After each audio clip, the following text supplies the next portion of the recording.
right. Hello and welcome to Adventures in Lollygagging.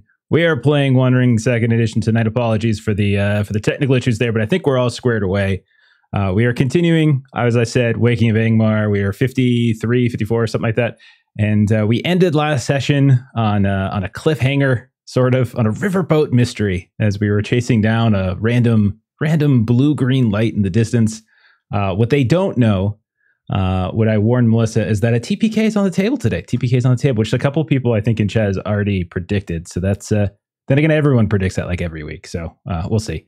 But before we get to the wholesale slaughter of the Fellowship, why don't we go ahead and meet them first, so that we can feel bad when we see them float down the river. So Long, who are you playing? Yes, I'm playing Floy, treasure hunting dwarf, but recently it's been a treasure giving dwarf. I'm losing all my treasure at the moment. That's true, because you had to pay the tax, the toll to get into this place. Then you had to bribe the ferry master, I believe, to break the rules, sort of, and take you across, and actually not just take you across, but take you to the river. So yeah, Floyd's becoming generous in his old age. Would and by you old say age, he's our sugar dwarf at this point? I think he is. He's definitely the sugar daddy of the party, for sure. All right, next up, we had just heard her. Ashley, tell us about Gilly. Hey, I'm playing Gilly Kettlegrass. My keen eyes noticed something terrible upon the river, and I might be leading us to our doom. I will tell you this. There is no might about it at all. Oh, God. Next up, we've got Melissa. Melissa, tell us about Auriniel. Auriniel is our Ranger of the North champion. She is very excited to have been recently joined by her friend and excited to learn all the lore that we were learning last sesh. Indeed, we did. That last sesh did have a bit of a lore dump, so that was fun. As we went to the library, which I enjoy and I encourage. I loved it. Then we have our good dwarf, our dwarf who goes all out. We've got Daggett. Tell us about Daggett, Stephen. Hey, I'm Daggett. I'm the most lovable, friendly, trustworthy dwarf that you'll ever meet. I am a dwarven captain, making me the de facto leader of the group. And while all these nerds were at the library last week, I was actually doing fun stuff, going to bar rooms and starting brawls. And getting your ass kicked. And you're basically... We don't need to mention that part. Left not embarrassing... starting brawls, not ending them. Exactly. And that last voice you heard was our newest member of the Fellowship. It was Taraneth. Maitre, tell us about Taraneth. Hello, I'm Taraneth. I'm a Ranger of the North, and I am a warden. And right now, Taraneth and Daggett would not piss on each other to put out a fire. But I, Maitre, am committed to being Stephen's friend. So I'm excited about this evolution in their relationship. Maybe because Daggett is so lovable, or in spite of it, either way. And friendly and trustworthy. Trustworthy. All things we could say about Stephen as well. Yeah. With about as much veracity, I think. Yeah, for sure. So that's how I am. And I'm really excited to play, and I'm super excited about the lore dump last time. Yep. I'm a sucker for that. I'm going to apologize to Maitre. This could be a very short run for Taraneth. It's fun conversation. There's danger afoot. Don't worry. There's danger afoot. There's danger afoot. All right, so we're in Tharbad, as we've talked about. You all started last session after just visiting your dwarvish friends, Thorvum and Thebe, who we know have been captured and have been put in pillories by Master Gurnau, leader of Tharbad, and you have promised them that you're going to help them. You mulled for a bit exactly how to go about doing this. Some of you argue that maybe you should just directly talk to Gurnau, ask for some sort of trade or deal. Others said, let's get on his good side by kind of helping him out with some of these various issues that are plaguing Tharbad right now. There's three of note. There's the huntsmen and those wargs that are hitting the river and the farms. There's the orcs that are amassing around a figure called Aglur the Unbroken, somewhere to the hills to the south. There's those Doomlinging raiders that are harassing travelers along the southern road. So those are three things that you kind of are throwing about. You decided to go to the old library in Tharbad, where you hope to find some more information, because there are some things you've been learning here and there about this huntsman figure, this warg master, stuff like that. There you met a wonderful woman by the name of Agda, who was extraordinarily impressed with Gilly, so much so that she led Gilly into a private vault that she does not let anyone else see. And there, Gilly was able to read about Daggett's weapon. Some call it Black Fang, some call it Block Fong. The latter are wrong. And specifically, Gilly read about the dwarven blacksmith who crafted it, Golfane, a name that you all have heard before. And it was written, apparently, that he betrayed his people, that he was obsessed with dragons. He went to a place called the Withered Heath, and he slaughtered all these dragon whelps and took their bones and their scales and their teeth. And that drew the ire and vengeance of these elder dragons who just went to town on all these dwarf halls in the Grey Mountains. But Golfane got away despite so many other people, so many other dwarves losing their lives. Eventually, he turned to shadow, is what it's presumed. Floy, you were actually looking through some old maps of Tharbad and surroundings. You learned that there are all these villages and hamlets that have risen and fallen apart around Tharbad. There's all these ruins of old settlements all over the place. Ariniel, you were looking at this decorative frieze. You were learning about the kings of Arnor and Gondor, how they met here at Tharbad as some sort of like diplomatic centerpiece to it all. Then Taraneth came across a old and very delicate journal written by someone who was occupying this unknown outpost that was kind of eventually coming under siege by these forces of shadow. The journal was describing this sort of a noteworthy leader of some kind who had the ability to master wargs, get them to do what they wanted in Crebain, these birds of shadow as well, able to kind of do their bidding. Eventually, Ariniel and Terra came together, kind of put two heads together and tried to get your ranger lore out. And considering your experiences, Ariniel, and considering the lore that Terra was able to sort of cook up, very alarming thought occurred to both of you. As could this warg master actually be one of the nine, one of Sauron's most terrible servants, the Nazgul, some might know them as? Who knows? Elsewhere, as was already been referenced, Daggett visited the roadhouse, got his ass kicked by a guard there. That he would later learn. It was give and take. It was give and take. Your ass kicked. I have this. I see how bad it went. You got your ass kicked by Tharnau, who is the eldest son of Master Gurnau, who actually has a fairly strong reputation as a fighter. Eventually, you all reunited. You got on this ferry to cross back the river to the north side of Tharbad. But while crossing, Gilly saw this faint blue-green light upriver.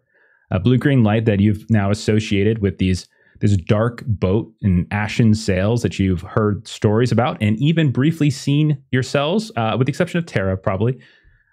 You all convinced the ferry master to follow this light, presuming that it would lead you to this elusive boat and these ashen sails. And thank you, everybody, for the bits. They're going to need them tonight. Well, there's complications for you in there, too. Oh, actually. Oh, goodness. So you know. And to chat, I don't keep track of just complications. I keep track of them. Yeah, I have them all. Thank you so much. It's very kind. I'm sorry I don't have everyone's names. But I want to get us started here. So, let's see. Let's get a little sounds going. I'm a little... you all should be nervous when I'm this excited and prepared to start a session. I don't like this. Are probably bad. Jeff, I need to go home. Okay. Weirdly unsettling. We start Gilly's cinematically. Like, Melissa, I said we start cinematically. Pipe? They're just stalling. They're just stalling now. Okay. We start cinematically. You hear the sounds of a river.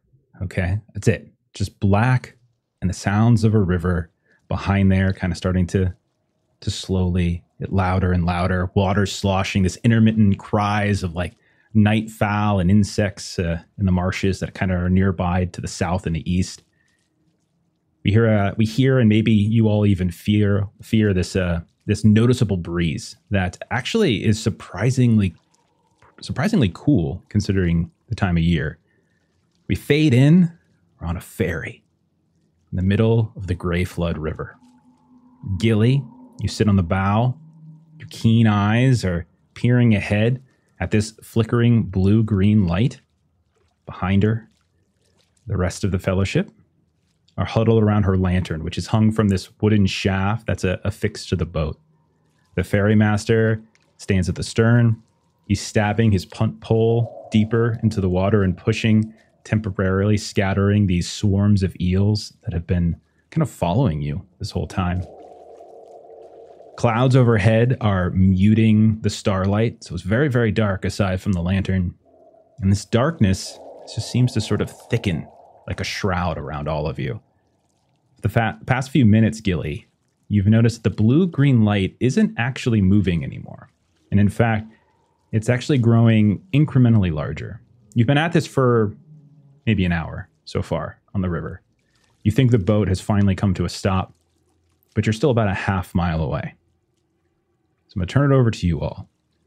What are you doing? What are you thinking? What are you feeling? Any kind of thing. So what's going on?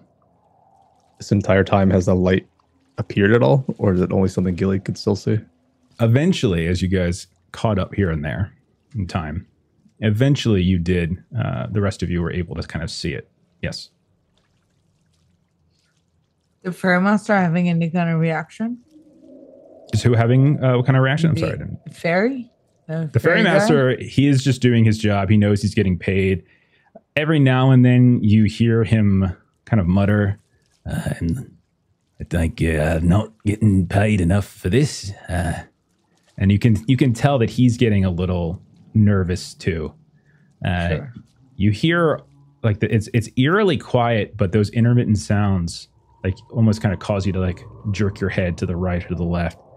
You see occasional splashing around in the water, and then maybe a shadow moves off on the bank. It's a fairly wide river, but it's not like Mississippi wide. But is the light near the shore? Is it sort of in the middle of the river? From what you can tell, it's hard to be entirely sure again because you're about a half mile away, and the entire riverbank isn't lit. But you think it might be on the northern bank. All right, we're getting close, but we don't want to get too close. Yeah, do we want to land now and travel the rest on foot, or? A couple more meters maybe, or yards. Wise We should choice. hop off. So, Jeff, this is a more of a meta question, but if we were to get off, would Irenial and Tara be able to use sort of any kind of ranger tracking or anything on the banks to see if there were footsteps either going towards or away from the light? Yes, That kind of thing? hunting would probably fall under the guise of hunting, I think, at that point, which is, I think, a skill. I know Irenial is particularly strong at it. I don't remember Tara off the top of my head. Tara's probably not. Okay, so one other thing starts to happen is Gilly, you're watching forward.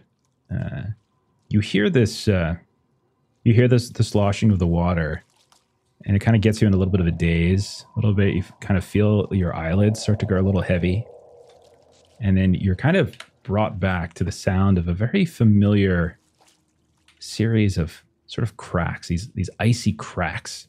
You just hear this crackling begin to start moving. You look around, there's no ice in the river whatsoever, but it is definitely a sound that you would know very, very well at this point. Yeah. This is gonna stress Gilly out, and she's gonna turn to the group. I think maybe we should land now. I agree. Hey, Master, I think this is far enough. Okay, one moment. These eels are just, I don't know what's gotten into them tonight. They just, get off the pole, get off. And you can see he's kind of struggling a bit with this punt pole that he's got in his hand, moving it around. And as he does so, you all see like a foam begin to kick up kind of around where he is, and then kind of around the edges of the raft. And out of nowhere, inexplicably, you just see all these eels just whoosh, leap up, kind of project themselves up out of the water and start flopping around onto the river, or excuse me, onto the raft.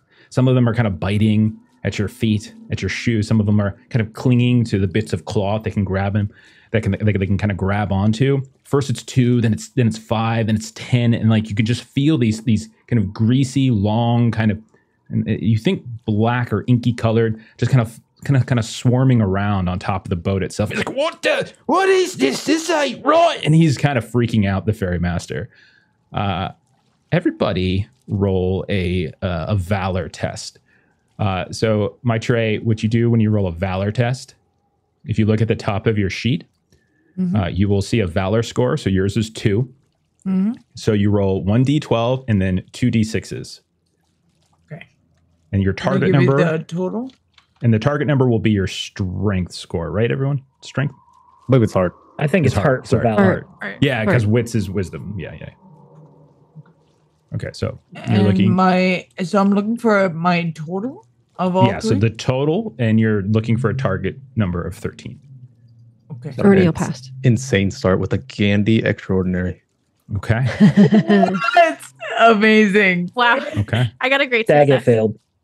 Daggett. Okay, got Got fail. a 16. All right, Tara, you over. passed. Yeah. Daggett, take a point of shadow. Did anyone roll Eye of Sauron, by the way? No, Okay. I've got a 9. Take a point of shadow, but because at this point now, almost the entire floor of this raft, which is just a series of kind of wrapped together logs, essentially, kind of strapped together with this binding. Almost the entire floor now is just eels. You look at each other and you can see Eriniel kind of hanging on to your cloak. You can see one of them is just sort of dangling down, trying to tear through. Daggett, you look over at Floy. You're not sure if that's a braid in his beard or if there's this kind of glistening piece of eel that's just kind of hanging from it. They're all biting you, but the bites are not like particular. They don't hurt or anything like that, but it's more kind of irritating, and the ferry master's beginning to panic at this point. And not only is he beginning to panic, but he's being very vocal about it. So what are you all doing? Look at this haul. You could feed a family for days. Oh, no. I think Daggett would begin to panic as well and just Okay. start stomping all over this ferry trying to crush these eels. Okay. I would like to help try and calm him down and maybe ask Floyd to help assist with the pole. Okay. I don't know Floy if you roll. want like an Harton roll. Floy, give me an athletics to help him with the pole, but actually don't roll it yet. Let Gilly roll first because that might impact your difficulty here. Gilly, you can roll like I don't know, like an Enhearten maybe if you're trying to calm him down. Yeah. Yeah. Cool. Great success. Okay, so Floy, you can roll this. You can just roll this normal. You don't no penalty or no extra Hey, difficulty. hey, hey! They're just eels. It's okay. Oh, no, but Floyd's gonna help you. Why are they acting like this? Why are they acting? He's I like don't still know. he's still panicking, but at least he's brought his volume down to this point. And then Floy, you managed to kind of grab the pole as well, and he's not wrong. This thing's like almost stuck. It's Mhm. like, go ahead. Yeah, I got a great success. Let me give you a hand. So you're pushing, you're pulling. Eventually, you kind of wrench it, and you see like the far end, maybe 6 feet beyond the stern of the boat. You see the pole kind of come up, and you see this massive tangle of black foliage that's probably was underneath the water. Like it hasn't, like as we said, the river's not been dredged in some time. And you just start to kind of pull it in and try to pull it apart. The rest of you, meanwhile, are still dealing with this issue. Daggett, you're stomping and stomping and stomping, and you're just crushing some of them. Like no problems whatsoever. Eriniel, Tara, you doing anything? So Eriniel brought with her a fishing net. So she wants to try to take this fishing net and try to use it to kind of skim some of these eels out of the way. Okay. I think no roll necessary. I think we'll just say you have the fishing net. And normally I think it would be a hunting roll. I think you're using that for, but I'll say because you just have the fishing net, you're able to scoop some up. Tara, is there anything in particular you want to do to help with this?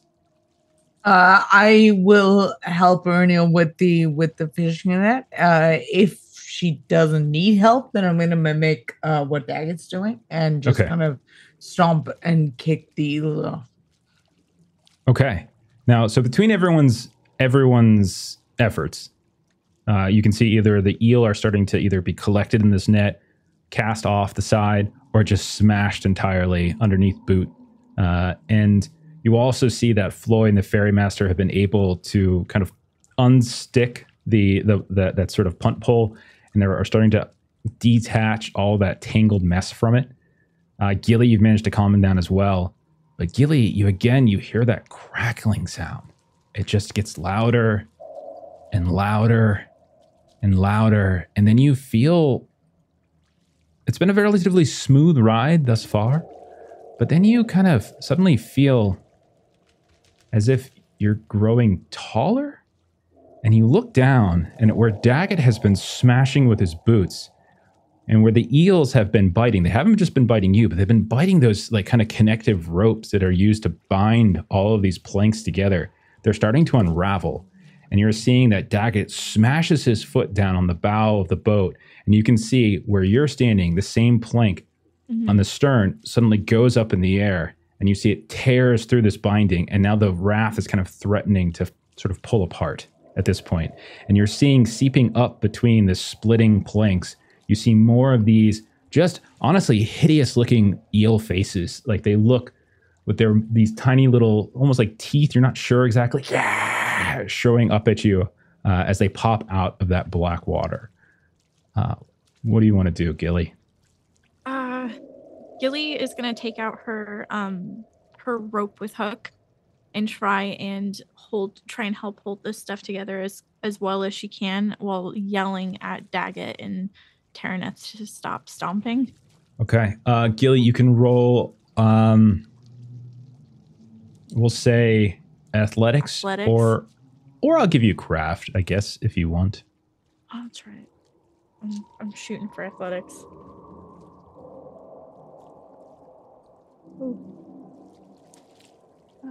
How close are we to shore? You guys were kind of pass. You're kind of in the relative middle, I would, but you've been starting to drift towards the northern bank. I would say you're probably a good 30 feet or so, maybe. Pass.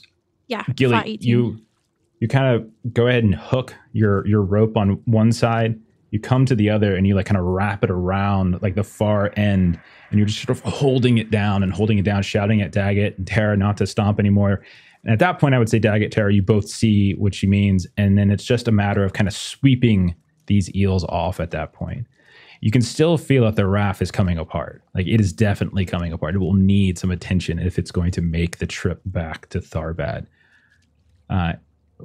Do you want to then, are you looking to just sort of try to push the raft back like onto the shore? Is that what we're looking to do? I think shore as quickly as possible, yeah. Yeah. Okay. Definitely.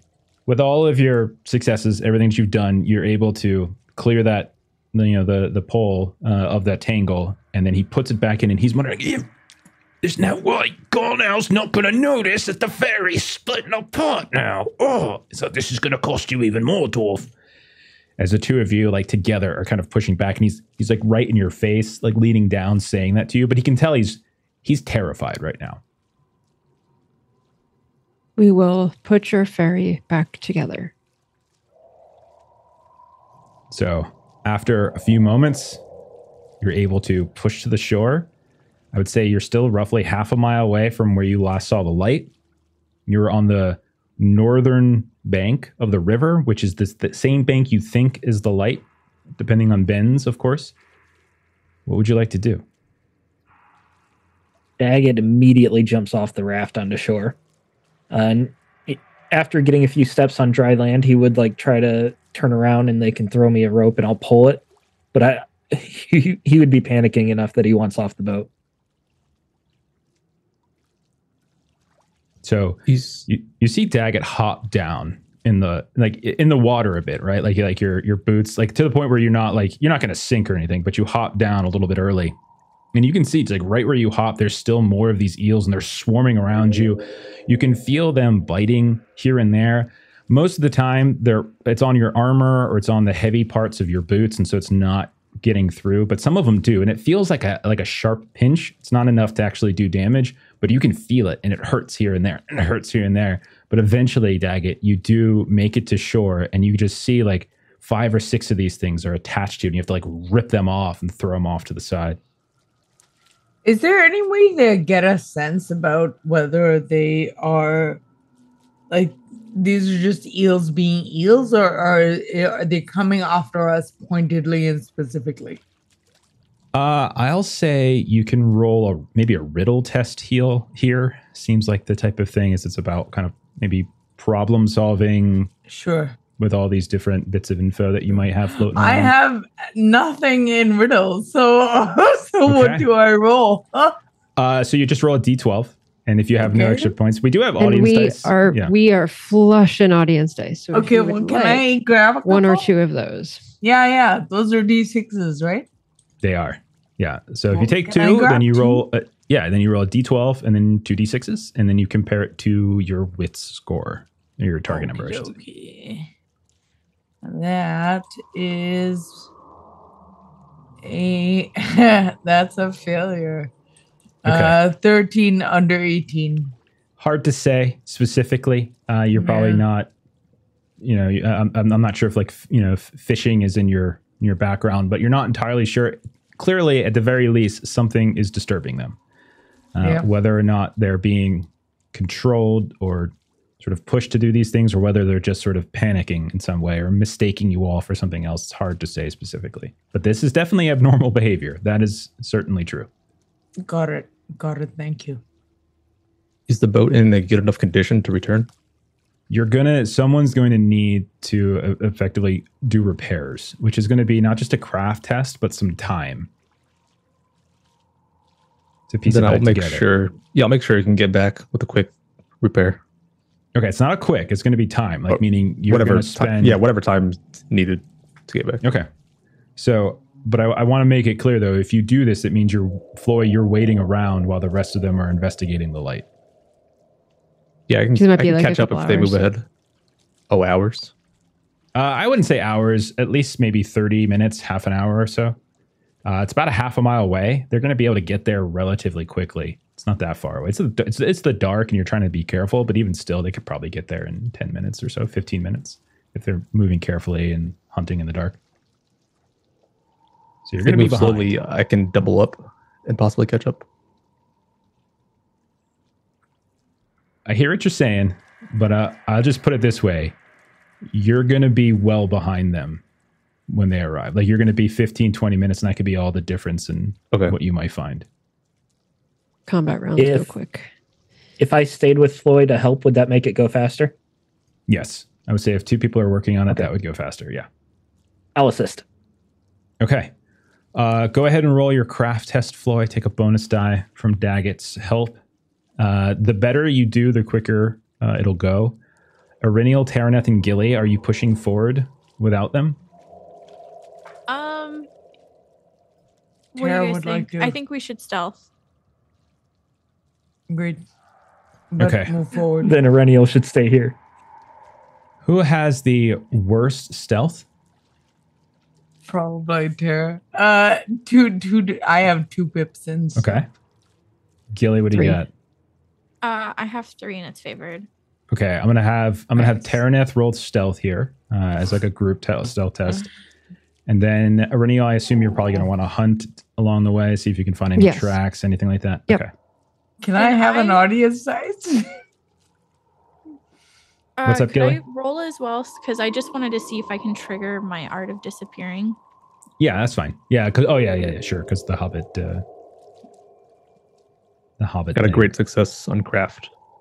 Okay, great success. So 1 success with Daggett. That would cut the time from maybe 30 minutes to 15. Great success will probably shave another 5 minutes off. So between the two of you, it takes probably about 10 minutes to you're probably taking Gilly's rope, I would imagine, to at least make this temporary bind to allow the raft to make it back. It'll need more repairs when it gets back to Tharbad, but you're pretty sure it can stay together if needed. All right, so this will hold. You'll make it back. Okay. Tara, how did you do? Remind me, the 12 is a Gandhi, 11 is what? A Sauron. Okay, so I got a 22, 23, but I got a Sauron. Okay, so if you get a Sauron, you don't it's a 0, so it counts as a Okay, 0. then I got a basically. fucking 0. No, you No, add I up meant everything else. you don't It's add just the- that you don't one add is the a letter. 0. Oh, Yeah. oh, fuck. Okay, sorry guys. You I'm can so still sorry. you can still potentially pass even if you roll a Sauron. You just that die your D12 counts as a 0 basically. Oh, okay, sweet. Thank you. Sorry, I'm still learning the Yeah, no dice problem. rolls. So then my total then comes down to 12. Okay, so 12 on stealth, which is a fail for you. But Right. it's going to end up being a contested roll. So even though it is a fail, I am going to still see how it contests any potential creatures or people. That Yeah. makes sense. So we'll see. They might fail even worse. They won't fail even worse. Okay, so the three of you head out. Gilly, did you make yours so that you can trigger your? Okay. Yeah. All right. So Ariniel, Taraneth, Gilly, you all start moving out. Floy and Daggett remain behind. Floy and Daggett, was your intention to have the ferry master go back without you, or were you going to have him wait here once you're done? No, he can return by himself. He doesn't have to wait for us. Okay. He looks very uncertain. He doesn't know what's a good choice because he's feeling it too. All of that sort of strangeness, like you all had to make a shadow test. You know something's going on. It's happening to him too, and he's not nearly as equipped as you all to handle it. But you see him start to sort of shake at the thought of that. He kind of hesitates as he looks to the river, looks up to the sky, how dark it is. Give me a enhearten roll, Floy, to see if you can get him to sort of leave on his own. All right. I do have something I can use here. Lady Artholos' gift shell. Oh, that's right. So I'll bring it up to his ear. It's like, you'll be fine, man. Just have a listen. And it gives a little sound of Okay. like the ponds or the ocean Yeah. or whatever it was. And so this like strange screeching that is happening from these dying eels that are like still kind of splashing around in the foam of the river kind of starts to fade in his ear, and like the sounds of these soft, beautiful pools from Linden, similar to where you found Lady Ortolos that one fateful morning when she gave you the charge to go to Othrangul. None of that obviously is something that he is privy to, but he does hear those soothing sounds, and you can see that his hands start to steady. He grabs the pole and he says, "Are you sure, dwarves, you don't want me to remain?" It's best if you get out of danger. Who knows what's out here? And The alternative is you remain here by yourself as we go on. So I think it's better that you keep moving. I see. I will meet you this evening, the Bridge Inn, settle affairs.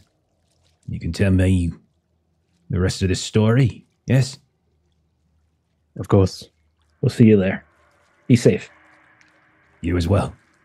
And with a sudden calmness and a level of confidence that he did not have moments prior to Floy holding up that strange object to his ear, Daggett, he pushes the raft out, ignoring the splashing eel, and begins to kind of push his way back down towards Tharbad. Reniel, how did you do on your hunt test? I just passed. Okay. I'm so sorry, but how would it have worked if I had assisted, given that Aries my fellowship focus? She gets a bonus die on the roll. Okay. Well, actually, no. I guess Okay. since your fellowship So- focus, it's what, 2? Isn't it right? Yeah, if you spend a hope to assist her, it would give her 2d6s. Okay, and I can do that for any ability check, or just certain ones. It's really go more ahead. of an issue that you probably don't have a lot of shadow yet, but when you spend hope, that goes against shadow and you can become miserable, which I think Daggett is miserable at the moment. I did the wrong number. I'm 1 point away Oh, from okay. miserable. Okay. So yeah, I mean, you can spend hope, but at some point your hope will get under your shadow, and then that'll have effects on your rolls. Yeah. Okay, but Miserable means that if you roll a Sauron, it's an automatic failure. Yeah. got it. Thank you. And for any skill question, Turn I it. don't remember if you need a pip in it or not. Yeah, I have to check that. It's been a while since we've looked that up. So we should I'll probably review look that. that up while we're playing. Thank you. Sorry to interrupt. Yeah, we got Oh. so low on hope for so long, we stopped assisting each We other. did. Oh, We yeah. really did. That's for sure. Like, you're on your own. Okay.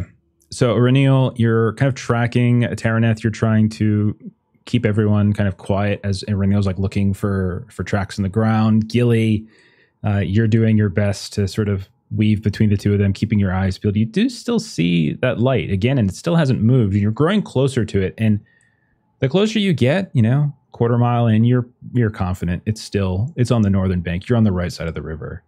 Irenial, you do pick up because you succeeded. Yes. Okay. Yes, I did. You do pick up tracks in the mud along the riverbank. You see large paw prints that you would be able to ascribe to that of large wolves, wargs, those types of things. You're unmistakable. And I'll share that information back with everyone. Okay. Looking back to Floy and Daggett to see if they're finishing up their crafting work. It's not that close. It's a quarter mile away. They're going to be at least 10 minutes. I'm telling you, that's why I gave ample opportunity. Yep. Okay. So you all, so the three of you start moving up, and you realize as you're on the riverbank, mist begins to kind of kick up. And it was always kind of rolling around here and there, but it's getting thicker and thicker the further kind of northeasternly you go along the river.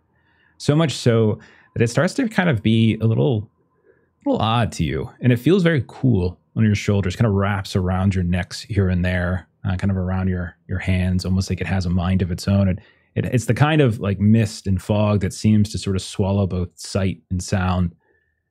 Eventually, however, you reach this. And we can call it a clearing to some degree, except there's a bunch of broken chunks of which you think are probably statues. Irenial, the place looks familiar to you as you come to it, as you and Floy had discovered it yesterday, as you had left the Hannock farm.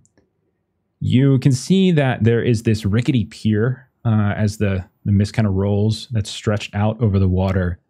It's connecting the river to this clearing, and you can see that there's these shattered statues of what you might, at this point, Irenial and Antera, might think are maybe Cardolan heroes, princes, queens, maybe. And they're laid in ruin kind of all over the place. You're hiding behind one. You see others. You see these marble faces that are kind of twisted almost by erosion and time and this kind of agony. And at the end of the pier, you see a pair of these kind of darkly clad sailors or soldiers that are standing guard over a boat that Irenial and Gilly is very familiar to you. This dark boat, ashen colored wood, dark sails that you almost can't see at first. But in some ways, the mist actually makes it easier to see them because it's more contrast to the dark sky.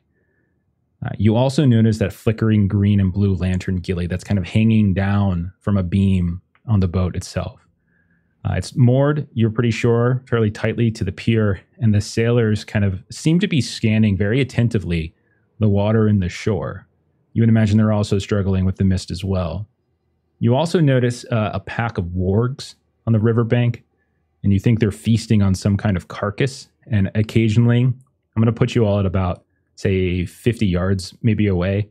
Occasionally, you can see a muzzle kind of come up, and it's just coated in this savage red. And then you all see this hooded figure, the huntsman, you presume, and Irenial and Gilly, you immediately recognize the profile as the same figure you saw when you were near the Baron Duin and you're on your way to Eskerdale, on your way to that terrible time, Lake Nenuiao. And as you're kind of staring out, the two of you kind of, and I would say Tara to some degree as well, you start to sort of hear this strange kind of whispering begin to float around on this mist. And you see kind of coming up from the muddy bank of the river, you just see earthworms just begin to sort of push their way up through the mud, much like the eels did through the water. Kind of feel this sense of dizziness wash over you. And then, Irenial, Gilly, you see as two more figures approach this huntsman, one of which is dressed much like the two that are kind of guarding the boat. The other, however, it's a very familiar face. It's the face of Gerwin, unmistakable as the mist occasionally parts to give you a view. You can see that he kind of comes, kind of almost being dragged or escorted by the arm until he is just inches away from this huntsman figure. He immediately falls to his knees. He prostrates himself. You can hear him cackling occasionally, maniacally. He's also talking, but you can't hear when he just talks at a normal level. Huntsman seems to kind of regard him with a sort of cold detachment. And then you see kind of turns his attention more to the soldier or the sailor that kind of escorted him, the attendant. More than once you watch as like a warg snout comes up and kind of sniffs the air as if it's kind of trying to find a scent. What do you three want to do?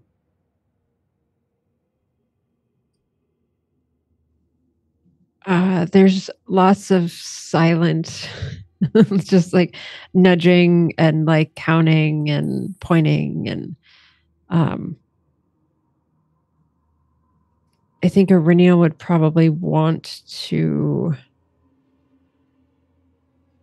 I haven't used this in a while. And I understand that there's mist, so this might be ill-favored. But I'm looking to kind of scan the area for potential directions that we might be able to surprise or anything like that. So I'm thinking about rolling battle, but just trying to get a sense of kind of the area. And is there any direction that seems to be a little bit less guarded or anything like that?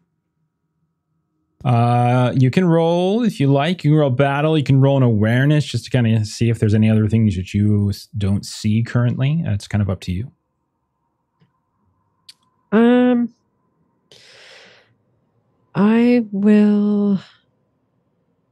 going to stick with battle because of my helm. Because I get an extra 2d6 and a magical success. So it is favored. And 2, and then I get another 2.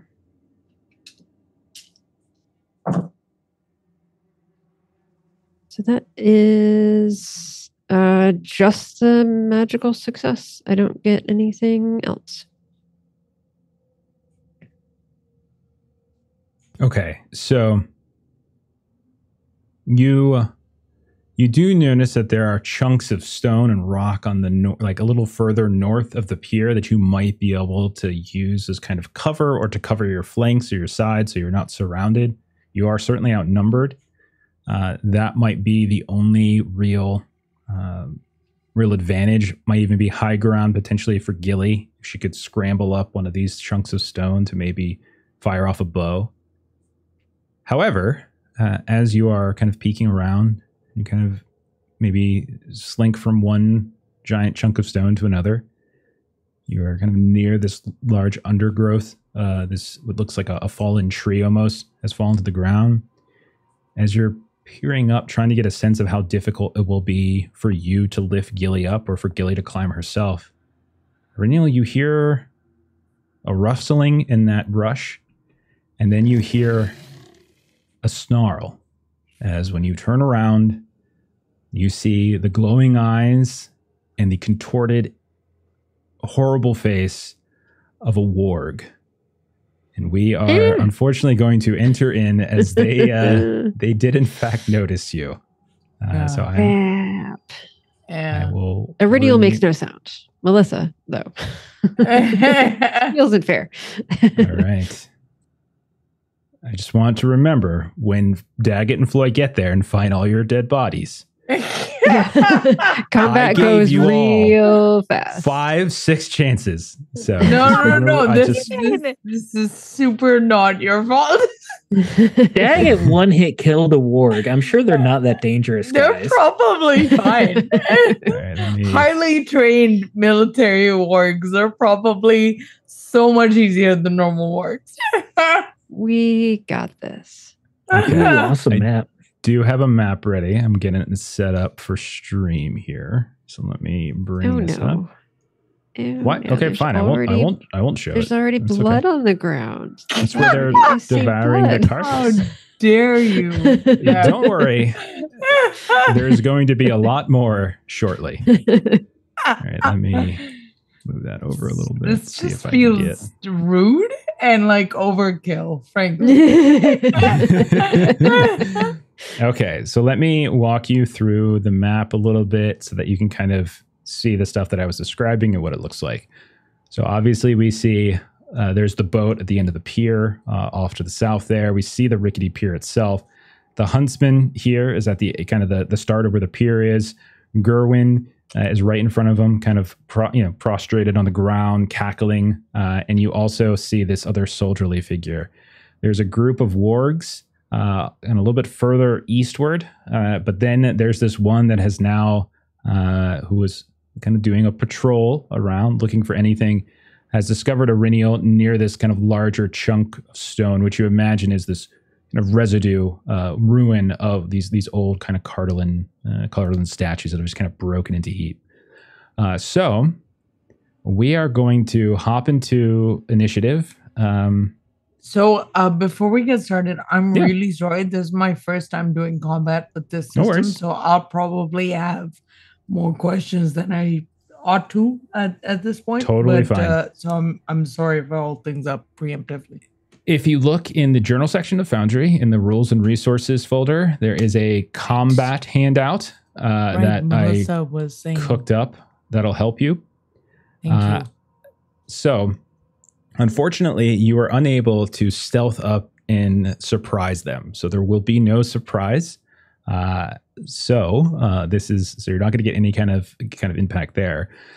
So there's no like rolling for initiative in this my tray. It's really just you all get to normally go first. There's a couple other little odds and ends that might happen that kind of let you in. So I'm just kind of getting everything set up really fast. Does stance selection affect your what you're able to do on that turn? Stat selection? Stance? No. Oh, stance. Stance, yes. Stance is the order. So anyone who goes into forward stance will go first. Anyone who goes into open stance will go second. Anyone who goes into defensive stance will go third. Got it. Rearward stance, That's the order. Players take they do all their turns and then all the enemies go. And there are a lot of them. So let me think it's suitable that I'm going to put on Tabletop Audio's Black Rider music for this. Now, I'm not putting Floy and Daggett in the combat just yet. What I will let I you won't do be in there. on your turns, I will let you roll if you want to roll athletics tests to try and run. How you do might impact how quickly you get there, and that'll determine it. But for now, you are not in the combat. Okay. So I'm going to say for right now, Aurinial, you're not going to get an opening volley as this warg has closed it on you, but I will give Tara and Gilly opening volleys as you are not currently engaged. So opening volley, my tray, is literally a ranged attack.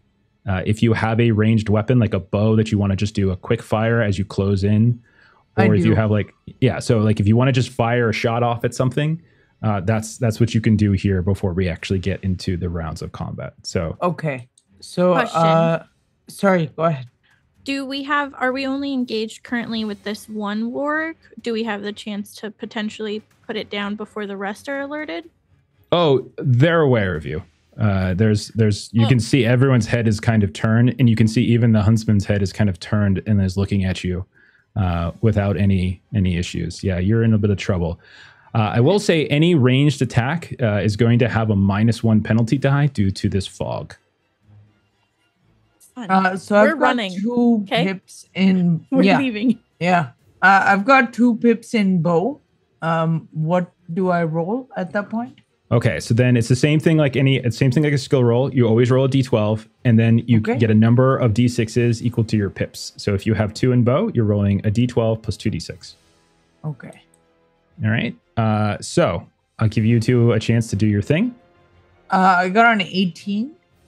Okay. And so the 18, and which one are you firing at? The one that's in Renil's face. Okay. These do not have any kind of parry bonus, so you just compare it to your strength score, your strength target number. Strength is what the fuck? 14. 14. Thank you. So it is a success. Yeah, it is a success. Do you have any sixes on your D6s? Both of them. Did they both came up as sixes? Yeah. Okay, so you got a. That's how to roll. I see you all have taught my trade the lie about what you roll technique that so many of you have used to great effect. I'm just Extraordinary success, of course. Yeah. Wondering what I got 6, 6, and 6. So both my D6s came up as 6, and so did my D12. Okay, so since if you're firing the one that's on Aurinial, you're just firing a shot over there. First, you're going to hit, but you get to choose when you have bonus successes like that. You get to do stuff with those sixes, those extra sixes. Nice. It's only a 6 on a D6 that you get to do this with. So you're only during combat or all the time? Only during combat. Only during combat. Okay. So for you, if you've got Pierce. So for instance, one of the things you could do with a bow is you could spend one of those extra successes to modify your feat die, which is the D12, by, since it's a bow, by +2, which would make your 6 on your feat die at 8 now. Because the idea is if you can get to a 10, you can cause what's called a piercing blow and potentially just one-shot him with a wound. Nice. Okay, cool. So theoretically, I'm gonna give you a couple options. So theoretically, you could spend both of your bonus D6s right now to make your feat die a 10, which means you would be doing a piercing blow, which means my warg would have to roll a protection roll or effectively die, because this kind of warg can only take 1 wound, basically. Okay. The other option is you can always do heavy blow, which is you spend in a success icon and you increase like their endurance loss. So you increase the amount of damage you do equal to your strength rating. And so you could theoretically spend both of those die those extra die you rolled, which would mean you'd be doing 12 additional damage to their endurance, plus your default damage with the bow is 4. So you'd be doing a total of 16 damage. Okay. I think I'm going to do that piercing blow thing and take a shot with that. All right. So no matter what, it's going to take the default damage of your great bow, which is 4 points. Then, which isn't enough to kill it, but it is going to have to try to roll a protection roll to not die.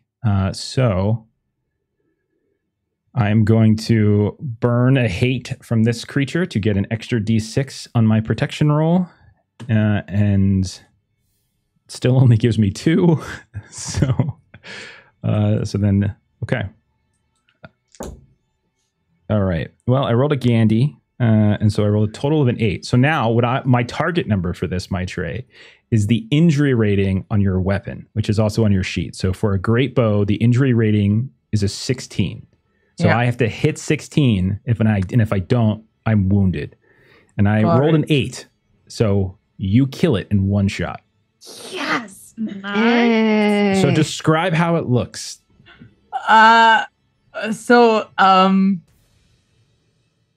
She's a ranger, and I think has had her bow out. Like she didn't have to get it out in this moment, so she's had it out, and she's been kind of just sort of toying with the feathering on the back of the bow. There's that scene in Lord of the Rings, like where right before Gandalf the White shows up, and like Lost is like. They doing that little bit of prep, and so I think that's what she's been doing. And as soon as like you hear that snarl, just reaching for instinct over intention, she raises the bow and just fires. There's nothing complicated about what's happening. So Aurinial, you turn around, you see the snarl of the warg, and then you see the arrow just right into it, and its eyes roll back in its head, just the whiteness of it, and then it collapses like a heap onto the ground. However, the camp has been alerted. Gilly, you get a an opening volley as well. Yep. What does since that's dead, does the soldier, what's the hit? Is it just regular or does it have like increased? I'm sorry. Who are you targeting? Which one are you? For the soldier or for the huntsman? Okay. So if you're going to try to attack either of them, add 3 to your target number. For both of them? Yep. Okay. Just got so excited when you said you might try to hit one of them. Oh no, she'll probably hit because you guys have 1,000 dice to roll. I'm not too concerned about it, but okay, I make it exactly. I made a 19. Okay, so you make 19. Yes. So tell me how much damage is happening. So damage that's happening is just 4, but I have a 10 on my D12. Okay, so it'll be piercing. So the piercing blow. Yeah. Okay, so then let me roll its defense. I will spend a hate to get an extra defense die. What's my target? What's your injury rating on your bow? 16. Oh, killed it. Yeah, I didn't think you needed the hate 25. Oh, yes. It's 25, as it will, in fact, as you get it like right in his sort of shoulder, you see him reach, pulls it right out, reaches back, grabs the bow off his shoulder, and fires the same arrow right back at you, Gilly. Okay. I know that sounds entirely unrealistic, but it sounds badass. I will burn a hate to get an extra die. All right. So, okay. Let's see, 8, 14, 21, 23 to hit with 1 extra success. All right. Yeah, that hits. I have 1 extra 6, but it's not high enough on my feat die to make it a piercing blow, so I'm just going to do heavy blow. So you will take 9 points of damage as the very arrow that you just fired at him catches you. In a square in your thigh, and you just see this explosion, this bloom of blood as he fires it right back at you. And then you hear that same whispering. I need now all of you, as the huntsman has an ability that you are going to have to kind of roll now. I need everyone to roll a valor test. All 3 of you that are there. Oh, great. So again, Tara, you're rolling 2d6s and a d12, and you're comparing it to your heart score, your heart TN. As this is a thing of horror. And the mere sight in battle is going to be very bad. Oh. Good gracious. What an awful roll. Sorry, I think I'm using up all the good rolls today. I rolled 2 1s and 2 6s, which that's a mighty roll. I don't understand why you're rolling that. That's my roll. So there's one at a time. Reniel, how'd you do? Fail. Okay. Gilly, how'd you do? I got a great success. Okay. And Taraneth, how'd you do? Pass. Okay, just straight pass, no extra 6s? Sorry, that was just combat, my mistake. I have 1 6 out of 2. Okay. All right, so both Gilly and Taraneth take 1 point of shadow. Ariniel take 3 points of shadow. Jeez. And Ariniel, you are additionally daunted, and you cannot spend hope for the rest of the fight. Where we need to run. Mark shadow? We're running. So on your sheet, towards the very bottom, there should be a, where is it? I'm sorry, not the very bottom. Midway through, just below virtues, to the right of hope, there is a shadow box. So in that, sure is temporary, go ahead and just put 1 in there. Okay, thank you. Okay, is that your first shadow? It is. Welcome to the fight. Here's the thing, y'all. I'm not done. What? From the pier, from the boat, those sailors, those who are so attentively peering out, are going to fire back. And again, remember, all ranged attacks are minus 1d6. So they're both going to fire. I'm going to fire once at Aryniel, and then I'm going to fire once at Terraneth. All right, so I'm going to spend a hate to counteract the mist. And here we go. So this is going to be against Aryniel. That's a Gandhi, so it's going to be a fail. It's only 11. And then at Terraneth, it's only a 12, so that shouldn't hit you. It's against my parry? It's against your parry. Then no, it doesn't. Yeah, 12 doesn't hit. So 2 more shots are fired. But you do see as these sailors take a shot and they start moving a little bit further down the pier. The soldier who you shot at, Gilly, and fired back at you kind of starts closing the distance on you all. You can see that the huntsman currently is actually just kind of standing there, and he is holding his hand in the direction of the boat. And you can see that green lantern begins to sort of pulse momentarily. And then you see this eruption come up from the deck as a flock of birds rips free from their cages within the deck. This flock of black birds begins flying in your direction. And then finally, and then we can start the first round of non-opening volley combat. All of these wargs, as you all know, have an ability called Great Leap, where they can essentially kind of target somebody. So while they're not going to target you in the opening volley round, you do see them immediately start moving in your direction at incredible speed, leaping along the way in their process. Okay, first round of combat. So that was opening volley. Now we actually go to stance selection. So forward stance, defensive stance, open stance. Those are your 3 options if you're in melee. And then there's rearward stance. However, there's a problem for you guys, because the way this game works is that if you, it's sort of the amount of people, the sort of distribution of enemies versus like people who are, you know, like the different sides. Like there's only 3 of you versus quite a number of them. That's going to determine like how many people can go in the rearward stance, how we kind of assign, you know, how we assign targets and stuff like that. It's not like a D&D kind of grid combat move anywhere you want to go. It's like you actually have to sort of lock in engagements with them. So go ahead and select your stances, which you want to go into.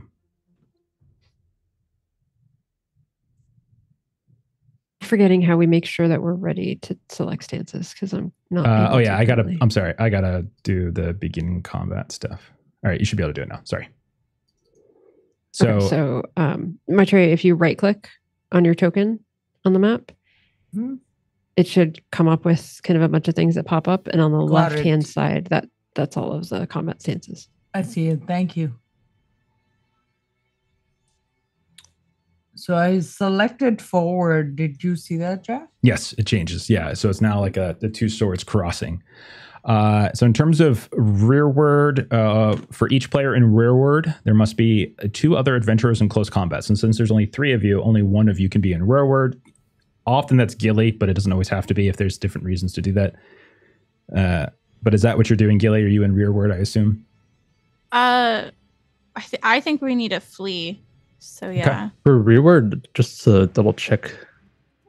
So it's only allowed if the total number of enemies isn't twice the number of parties. Yeah, that's right. So and it is more than twice. Yes. Just helping you out here. Thank you, Lon. So Lon, you've been so good at rules lawyering lately. I love it. I love this side of you. I really do. I love this side of you. You are drastically outnumbered.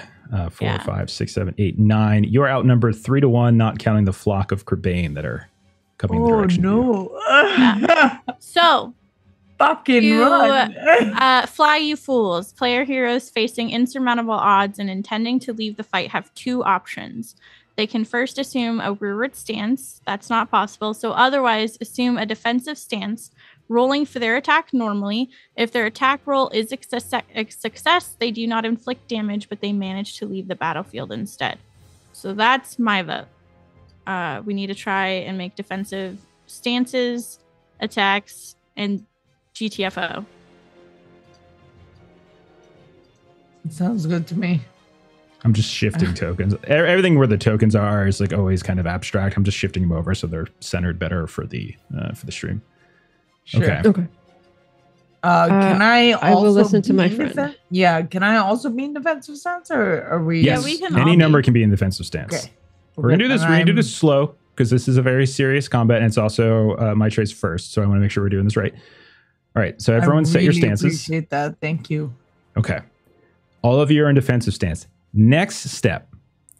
After stance selection, all combatants in close combat have to engage one or more opponents. Rearward players, it cannot be engaged. This all depends on the number of enemies and how it compares to the total number. So right now there are more enemies than heroes, which means I, as the lore master, I'm not sure if you guys realize that's right there on the screen, lore master. I assign one opponent to each unengaged hero fighting in close combat stance. Then for each remaining foe, I get to choose between a hero in close combat stance who is already engaged, or I can let the foe stand back, possibly using a ranged weapon, etc. So here's what's going to happen. This big old wolf that's slightly bigger than the others is going to go after, it's going to engage with Auriniel. This smaller wolf is going to kind of leap over at Gilly. I'm going to say one of these other wolves is going to go at Terra. Another one of these wolves is going to go towards Auriniel. So there's now 2 on Auriniel. The soldier that you shot, Gilly, is going to close in on you as well. So there's now 2 on you. Then these 2 sailors that are kind of just off the boat, they're going to stay in rearward stance. Let's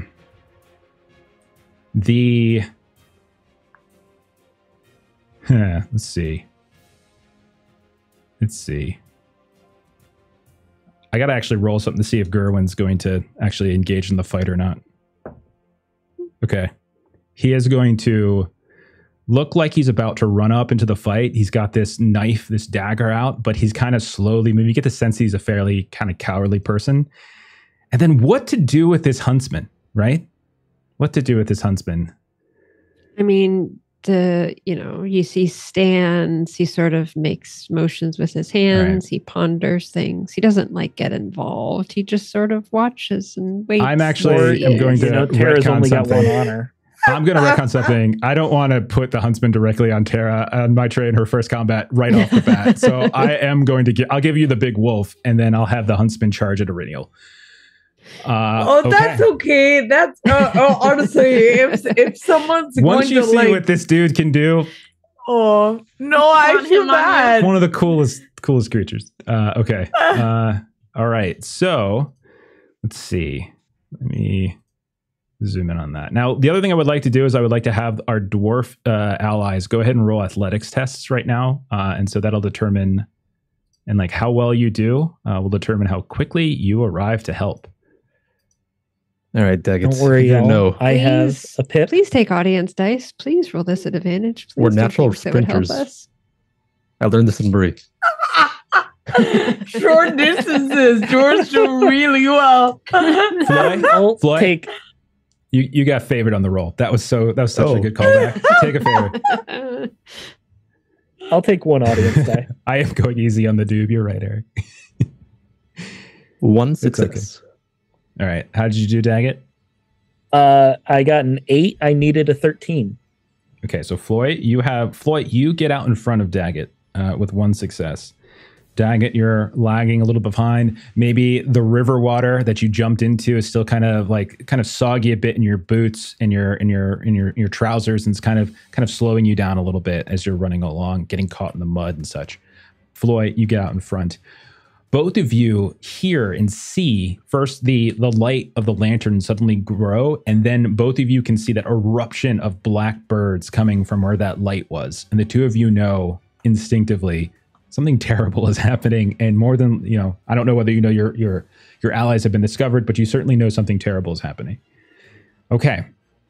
So you're all in defensive stance. Now, I'm going to say, sure, you can flee. I have no problem with that. But that doesn't mean that they can't chase. So just keep that in mind. So we're going to go with any order. Since you're all in defensive stance, you can go in whatever order you like.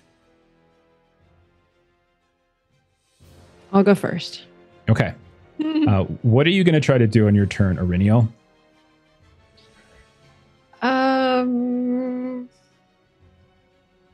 I mean, I was going to run. Mm-hmm. But you're right. There's a very big but, because as this guy closes in on you, you hear that familiar sound of shadow whispering, like sort of around you. But not only do you hear it, you feel this putrid smell just start to dispense from this kind of hole of shadow beneath this dark hood. You see this, what almost looks like a crown, but not a particularly ornate one, seeming to keep that cloaked hood on something, just shadow. You don't see a face, but you feel this black breath just begin to emerge from that dark hole. I need you to roll a shadow test, actually, before you do anything. This is going to be a wisdom. Right? It's going to be wisdom. No, this is a sorcery test. So this is going to be wisdom. So okay. There's shadow, there's shadow dread, there's shadow sorcery, etc. Okay. That works because wisdom is a little bit better than valor for me. One of those weird things. My wits is not so good, but my wisdom is better than my valor because I've been not brave sometimes. I think Melissa just doesn't want to roll. I keep rolling ones. She just makes stuff up anyhow. Well, hold on. I've got 3 6s here, so let me see if what one are you talking about? You just rolled a bunch of dice and said you got 3 6s. What ones I are you did. talking I got a about? 1 on my D12. I've got 4 wisdom. I'm glad Steven is laughing with this as well too. He gets it. So yeah. Wits is 16, so I did surpass that. So yeah, extraordinary success. Okay. You feel yourself growing very tired. And you feel for a moment, you almost kind of fall over in this sort of narcoleptic haze. But you steady yourself as your head slams against the stone behind as you kind of start to wobble back. And that brings you back to consciousness. All right. Go ahead and continue your turn. As much as I appreciate that I passed that wisdom roll, I really could have used these 6s on like an attack roll. Just saying.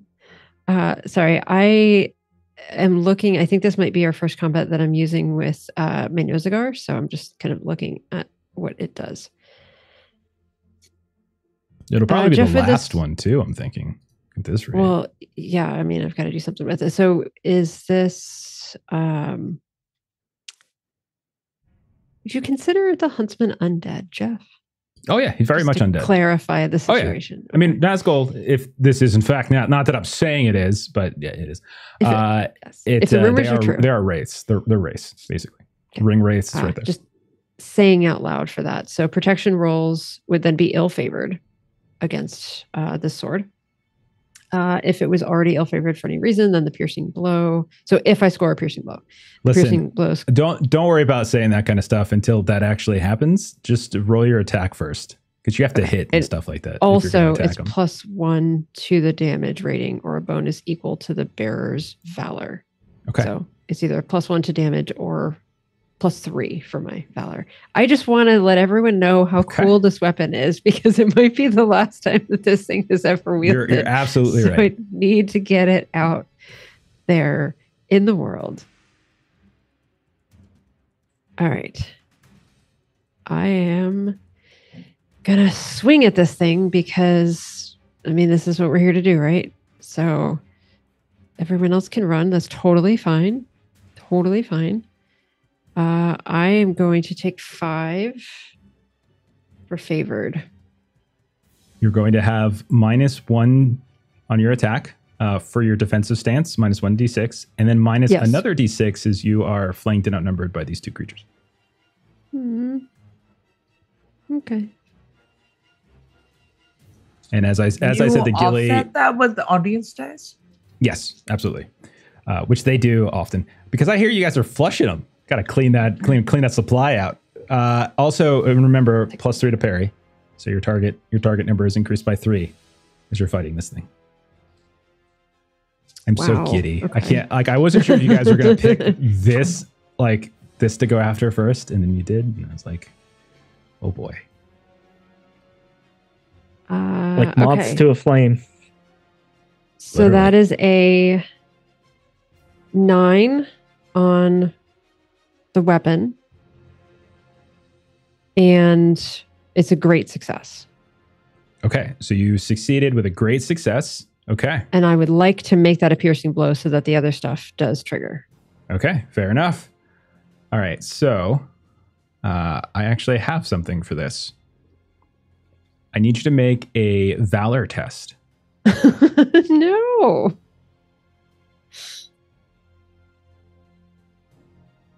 As you take your sword and you thrust it right into the chest of this creature. Mm-hmm. You feel, as you kind of stab in, there is both absence of mass, but also suddenly great resistance. All right. I think everybody's fine with me taking some advantages for this because, you know, he's the huntsman and he's on me. And some of our party are like, you know, making knots with ropes and stuff. Yeah. She's I know, you're doors running. out. Calling you doors out. And because the universe wants to acknowledge the fact that I was being snarky, I rolled a Sauron. So Oh, no. there's that. And okay, what do I need to? So this is a Valor. So I need to hit 4. Oh, yeah, there's no way. Hold on. Never mind. I rolled it favored. So you can ignore the Sauron. Sorry, I forgot. 8. Passed. Okay. As you thrust in, you feel your hands begin to sort of shake. You feel the metal of the sword begin to kind of bend. And you almost feel as if, like in a fishing expedition, like something so great is just trying to like pull and wrench free. You kind of feel the bending of the hilt from the blade. You almost see the metal itself like it's about to shatter. But before it does, you manage to pull it free just before the Sword of the Spirits would have actually shattered had you failed. Gosh. Now, I need a roll to see if you actually got the piercing blow. So let me roll that right now. Yep. So ill-favored protection roll. Oh yeah, I'm not too worried. Okay, spin that. Okay. It's 10, 15, 22 on my protection roll. No, sorry, 23 on my protection roll. That's a 3. Okay, so no piercing blow, but you do damage. So what is the damage? Okay, so the damage would be 5, but because this is undead, it is 5 plus Valor, so 8. Okay, so you manage to wrench it free. You see chunks of this kind of black cloak kind of rip free, and you see the fabric kind of float in the air and then almost kind of dissipate into shadow and then begin to sort of just combine with the mist. And that is the end, finally, of Iriniel's turn. And we will turn now to either Taranith or Gilly.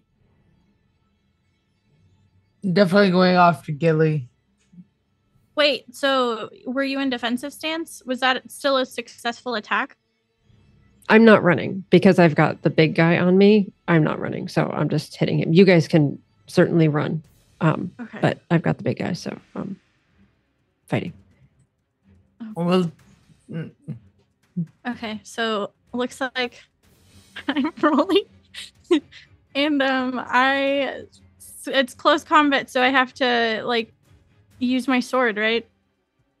Yeah, you can't. You're not gonna be able to fire your bow. So yeah, you've got this soldier who the two of you exchanged. You shared needles together. So you know probably shouldn't have done that. But then you also have this other bad. doggy on you. Yeah. Good news is that Tara took out one of the other dogs, so one of you is going to actually have 3 on you. Yeah. How many dice can I use? You can use a maximum of 5 to get favored. You can use a maximum of 2 to get bonus dice. Okay, so I'm using 7 dice, Melissa. That's fine. Take it. because I have 1 pip in swords. I'm very excited that these dice are being purchased for these little trash mobs. Very excited. This is where like the adversarial part of me comes in, and I try to bait stuff. I'm sorry. Normally I'm not like this, but I like this part. This is fun. I don't. I don't know.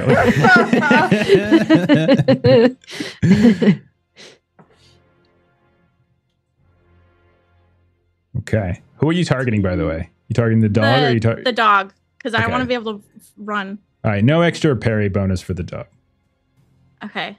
So I do succeed. I got a 17. I needed a 16 with my strength. Okay. Thank God for those extra dice. All right. And what is the damage on that? 3. Okay. So are you fleeing? Yes. Okay. Does she still do the damage if she's fleeing? I can't remember. No. So Okay. the attack hits, but you don't do damage. Okay. So as this wolf leaps on top of you, as this soldier kind of closes in on you, you can see kind of dropping the bow a little bit and then kind of pulling out what looks like a sword, or actually no, I think it's an axe. Pulling out an axe and it's kind of chasing out at you. You kind of take this swing with your sword and it kind of just clips the side of the wolf's jaw, and it kind of stumbles a bit and the two of them clump into each other, giving you a moment to sort of step away. And you begin to abandon Iriniel effectively. So you effectively abandon your friend. Well done. Well done. Okay. Good job. Good job, Well Ren. Planned. Oh, yeah, Stop. no. And then we go to Maitre. What would you like to do on Terraneth? Do I have to stay engaged with the 2 in front of me? Yeah. Yeah. Okay. If you that's want to one of run the away, quirks. you've got to. Yeah. No, like, I wanted to run to you Yeah. to see if that was an option. Yeah, so basically the way the assignments work is like you create these little melees and everyone just sort of stays. It's sort of to prevent like 5 people from ganging up on one target at once while there's Fair like enough. 50 targets around. Yeah. No worries. Yeah, I was just wondering. Okay, so I'm just gonna can't leave Verno.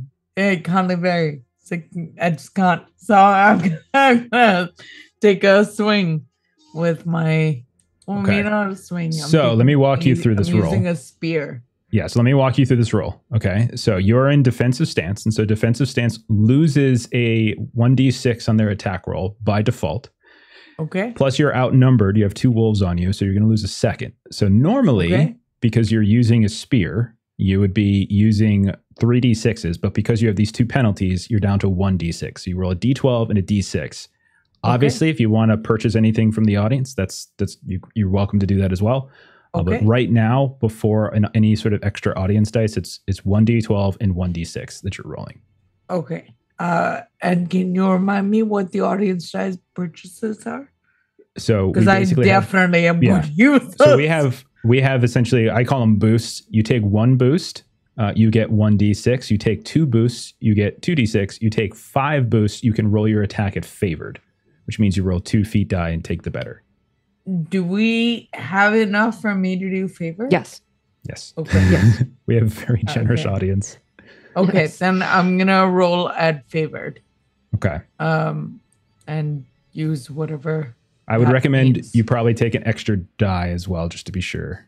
Okay, so and okay, Melissa will keep track of it. So Yep. Awesome. Okay. Thank you Yep. very We're much. good. So that's 2d6s and 2d12s. Right, And I and you're take the only better- you take the higher of the 2 feat die. Yeah, the better. Okay. Okay, so my total is 18. Total's 18. Okay, so for you then, And, what you want to look at is your target number is and, your strength. And one of them is d6. Okay. I got a 6 on a d6. So you rolled an 18 in total. Your target was your strength, which is 14. So it's a success. And then you also have one more bonus success. So you hit. What did you roll in the feat die? The d12. A 5. Okay. So probably you just want to use a heavy blow here is probably the most likely thing you would want to use. Right. So with your bonus success. So then what you do, your spear does, let me take the you have a great spear, so you do base 5 damage, and then you can spend the bonus success that you got on a heavy blow, which basically increases the damage equal to your strength, which is 6. So you'd be doing 11 points of damage.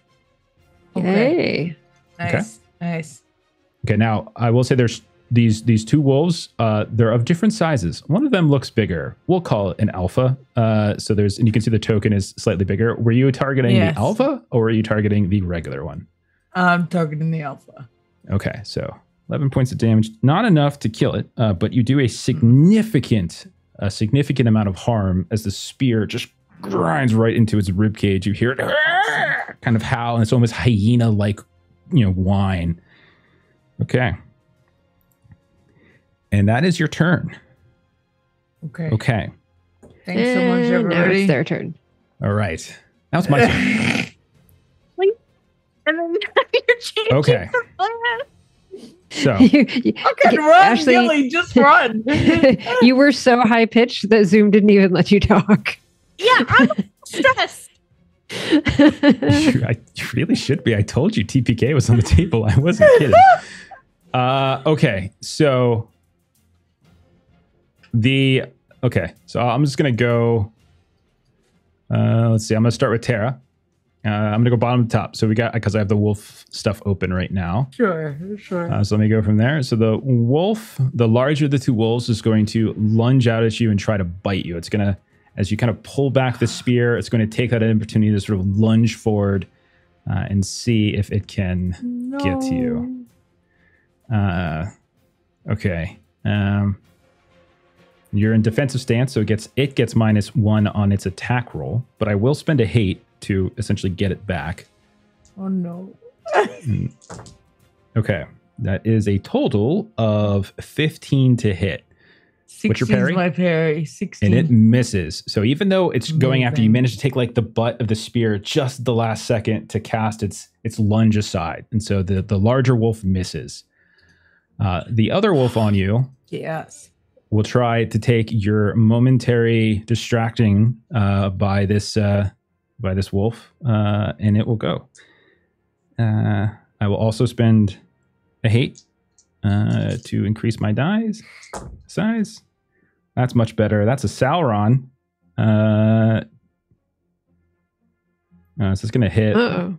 Yeah, it's a hit. I know no extra successes though, so it's just a sorry. This is going to be what's called a piercing blow, however. So you're going to take 3 points of damage. So reduce your endurance by 3. Okay. Then you need to make a protection roll. Sorry, to is avoid- that in the big box or the little box? I can't remember what it looks like. Let me take a look. Big you were box. you want to put it. Yeah, keep your max at where it's at, and then just reduce the Okay. big box by 3. Okay. Then you're going to make a protection roll. So protection roll, you roll 1d12 plus a number of d6s equal to what you have for armor. So you have Which is 1d, 2d for yeah, you have a leather shirt and helm. So you're going to roll 1d12 and 2d6s. And before you do that, Mm-hmm. yeah, okay, that's it. Yeah, so just go ahead and do that. And you also can spend for audience dice on this as well if you wanted to. Awesome. May I please have an extra bonus dice? Yes, you may. Thank you. Okay, so that is a total of 17. 17 is enough. With The injury rating for 1/6. their fangs was only 14, so 17 will clear it, and you are not wounded, but you do take those 3 points of endurance loss. Okay. Okay. Then the 2 that would have been on Gilly, they are, I'm going to say that flavor-wise, the wolf will continue to give chase. Even though you're fleeing, it'll continue to give chase. But the soldier will turn its attention to Tara. So it'll, instead of chasing after Gilly, it will turn its attention to Tara. It's not going to attack this round, I'll say, but it is now on you as well. Okay. The wolf, the warg that is on Auriniel will go next. I'm going to use a hate to counterbalance the loss from the defensive stance. And I'm going to try to bite you with my fangs. That's Okay. a 10 on the die. Extra 6, 2 5s, and a 4. So that's 20. Hang on. 16, 26. That's a 30 to hit. Good gracious. So It's almost you're doubled going, up my parry. you're going to take 6 points of damage, as I'm going to spend the 6 as a heavy blow.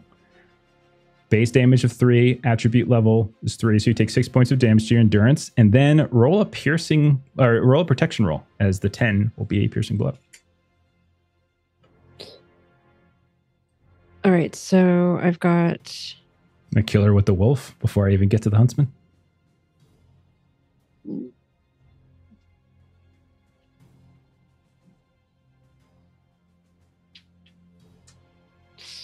okay.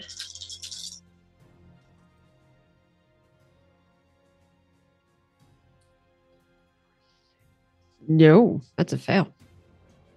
That's a fail. What'd you Yep. roll? What's the total? 9. Okay, that is in fact a fail. You take a wound. Wow. From the wolf? Wow. Okay. Jeff, she just got that cool ranger hood, and now you're trying to take her out. She's going to be a messenger with her next character, and we're just going to get her a postal service worker uniform. Oops, sorry. Let me do that publicly. You get a severe injury. You will recover from that injury in 9 days. So what kind of injury do you think it is? I'm gonna say this is one of those like just took a chunk out of like meatiest part of her leg. So Okay. that's This chunk of your injury. calf or maybe like your hamstring, you just see that as it just snarls and snarls. And you have a very gaping wound now on one of your legs. Now we come to the huntsman. Oh my god, there's just so much I can do. It's no. ridiculous. I have so many fell abilities. It's ridiculous. Okay, so I have essentially 2 things I can do per turn. So the first thing I'm going to do, he's going to effectively command that flock of Crebain, and that flock of Crebain is going to kind of fly by on Terraneth, except it's going to continue to chase after Gilly as well. So both the flock and one of the wargs are chasing after Gilly. Gilly, you fled the combat, you're fine, but these 2 things are hot on your heels. So that's the first thing he'll do with one of his actions. So you're not completely out of the woods yet necessarily, Gilly. The second thing is I'm just going to attack. So he's going to, you hear the slow pull of a sword from this scabbard on the back. You can see it has a slightly curved blade. It has similar in construction to that Morgul blade that you had found. And it's going to swing at you, Perennial. Oh boy, oh boy. Okay. Just double checking a few things. Oh, this is Sure. This dude's Take just, your time. It's just, oh my Take god, it's your time. unfair how awesome this dude is. All right, so there's 3 from that. I'm going to burn a hate. I'm going to roll deep. Okay, here we go.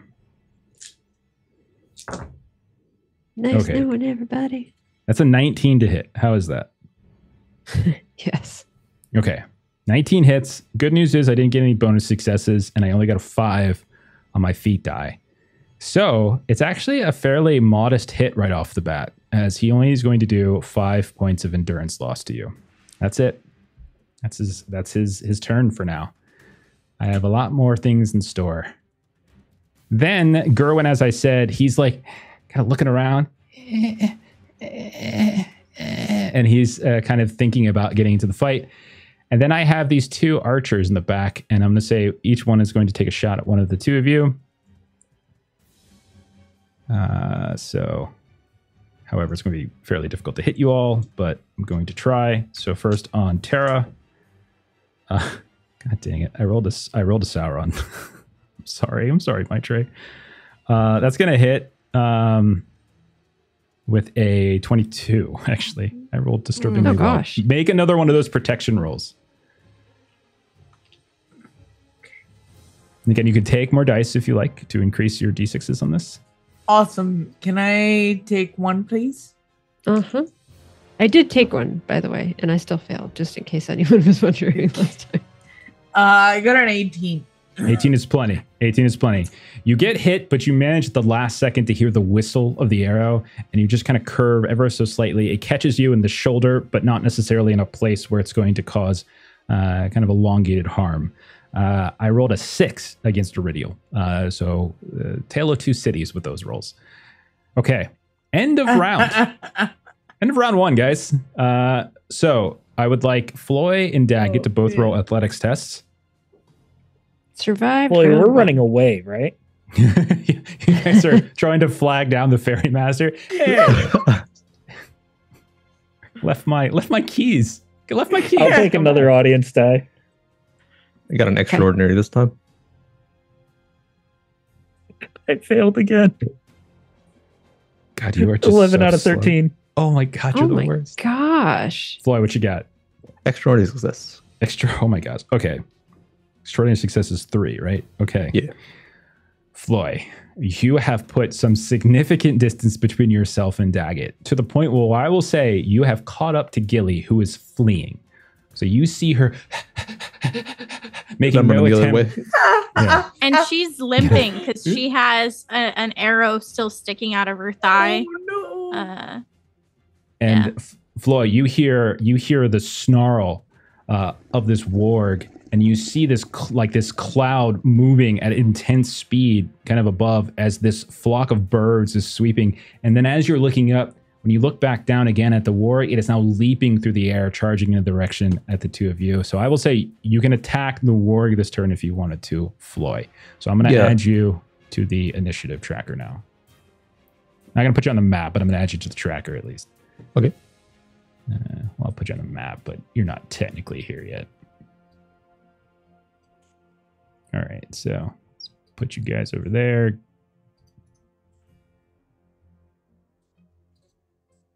All right, so stances. What do we got? What do you guys want to do? Do open for now? Open, okay. Open for Floy. Aurinial, Taraneth, Gilly. What do you want to do? Gilly will still be defensive. Okay, stay in defensive. Tara and Aurinial. What do you want to do? Give me just one moment. I'm just reading the selection. What do you want to do, Aurinial? Forward. Are you serious?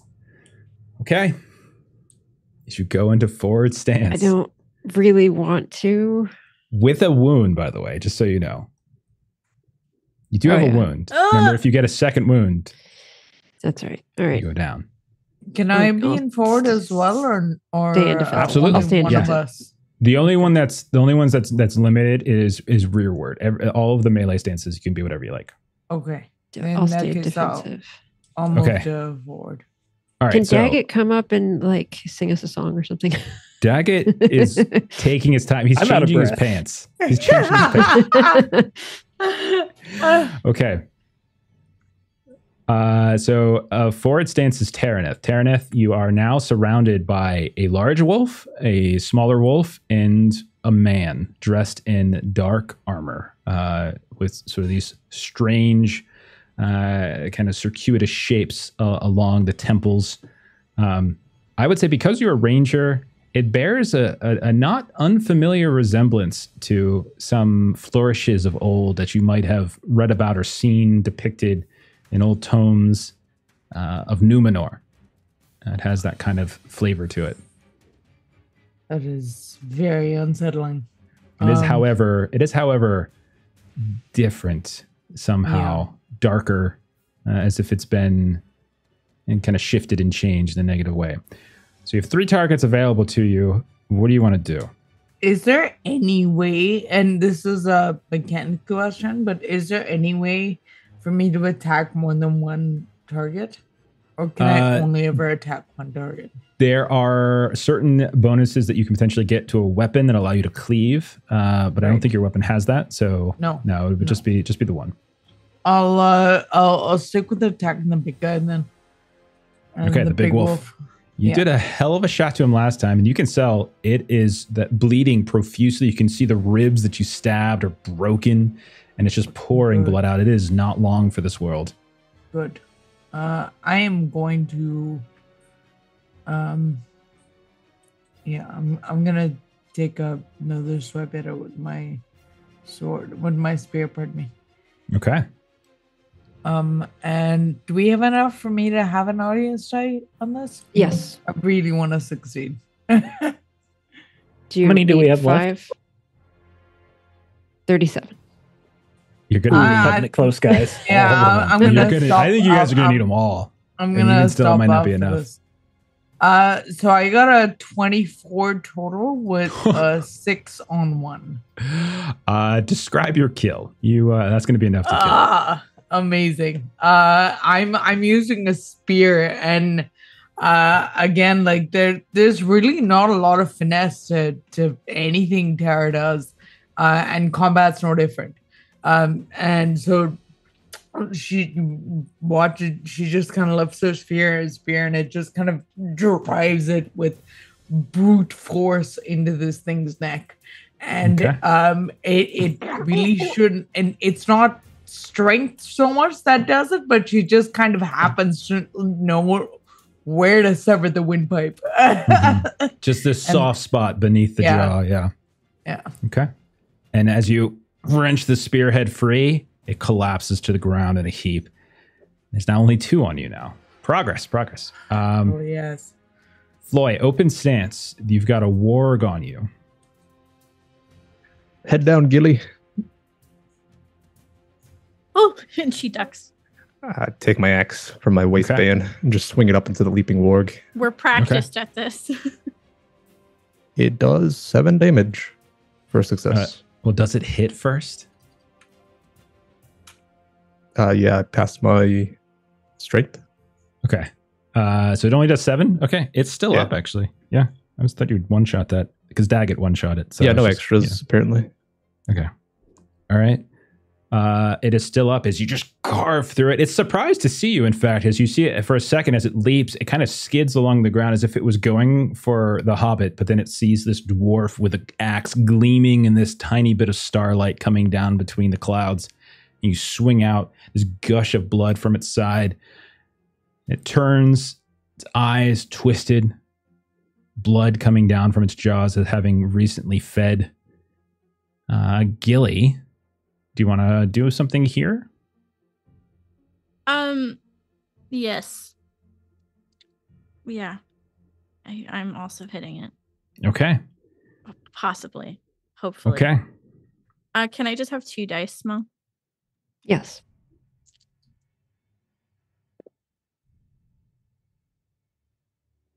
Uh, 16, because I am weary and I have to ignore my 1s. And I pass. So roll for a wound, please. Give me the endurance. What's the endurance that you would have? You might not need to worry about a piercing roll. Oh, so after hitting it, it'll be take 3 damage. Okay. Do you have like a bonus success right now? Yeah. Okay. Just use the bonus success on a heavy blow. That'll be enough to kill it. Got it. Okay. I'll do that then. Yep. Okay. So as it kind of skids, takes that horrible gash from Floy, Gilly, how do you finish it off? I like to imagine that Floyd tells me to duck. So Gilly drops and she rolls onto her back and she's just holding her little short sword up above her. And like, as he hits it, it kind of also lands on my sword and it impales itself and dies. Okay. You all see, the 2 of you, as the Crabane just sort of swoop down over top of you. They don't attack you. It kind of looks like they were attempting to swarm, but at the fall of the warg, they kind of just sweep down, come back up, and begin to start flying back in the direction of the huntsman. I'm going to go over to Aurinial now. What do you want to do? I'm continuing to attack. Sure you are. Hoping for the best. I also actually need you to roll another shadow test, however. This is going to be... Hang on, let me read it again. It's going to be Valor.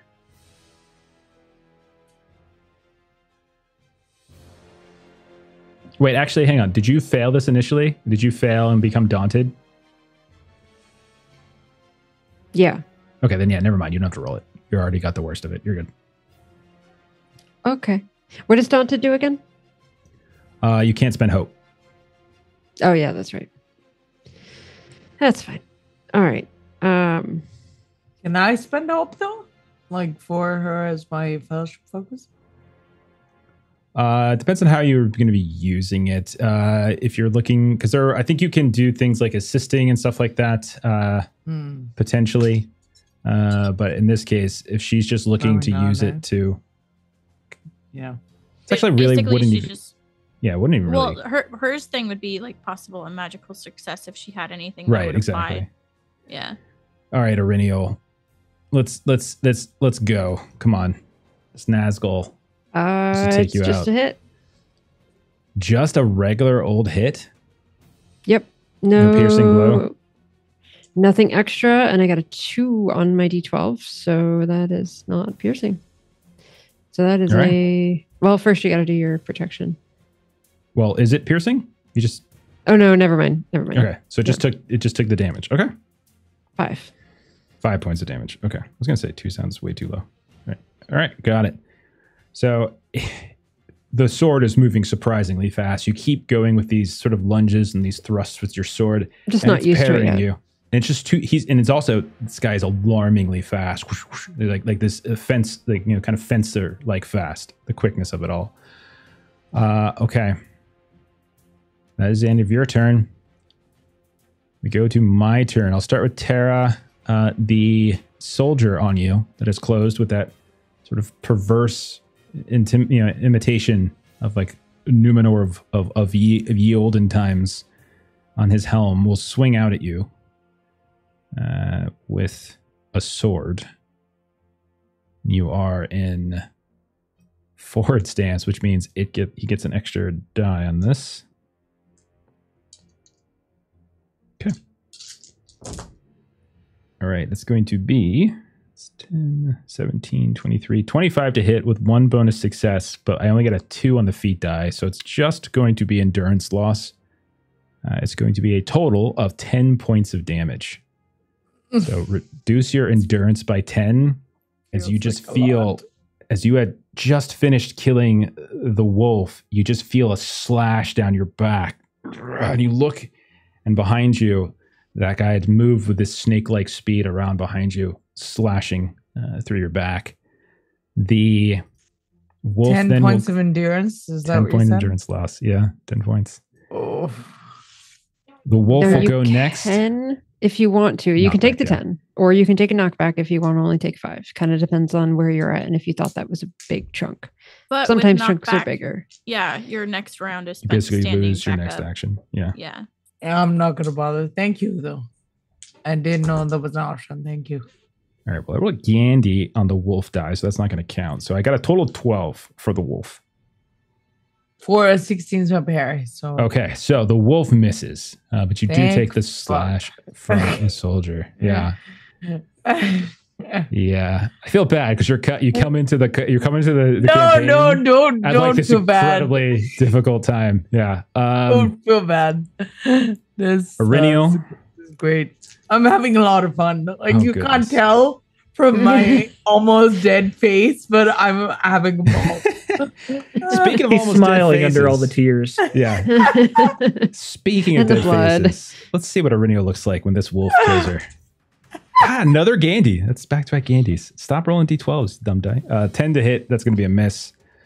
Okay. Then the huntsman's turn. The huntsman will... all right. For his first, he's going to... You're going to start hearing in your voice, Aurinial, as he holds up this kind of clawed, gauntleted hand, and you hear sort of moving out of that dark shadow, that void where a face should be, the familiar sort of whisper, like a chant, some kind of spell being cast. And I need you to roll a wisdom test. And also, I will say, I'll give you a hint. This is an extraordinarily important test. Yeah, I'm going to take a Use all the dice. advantage. Favored.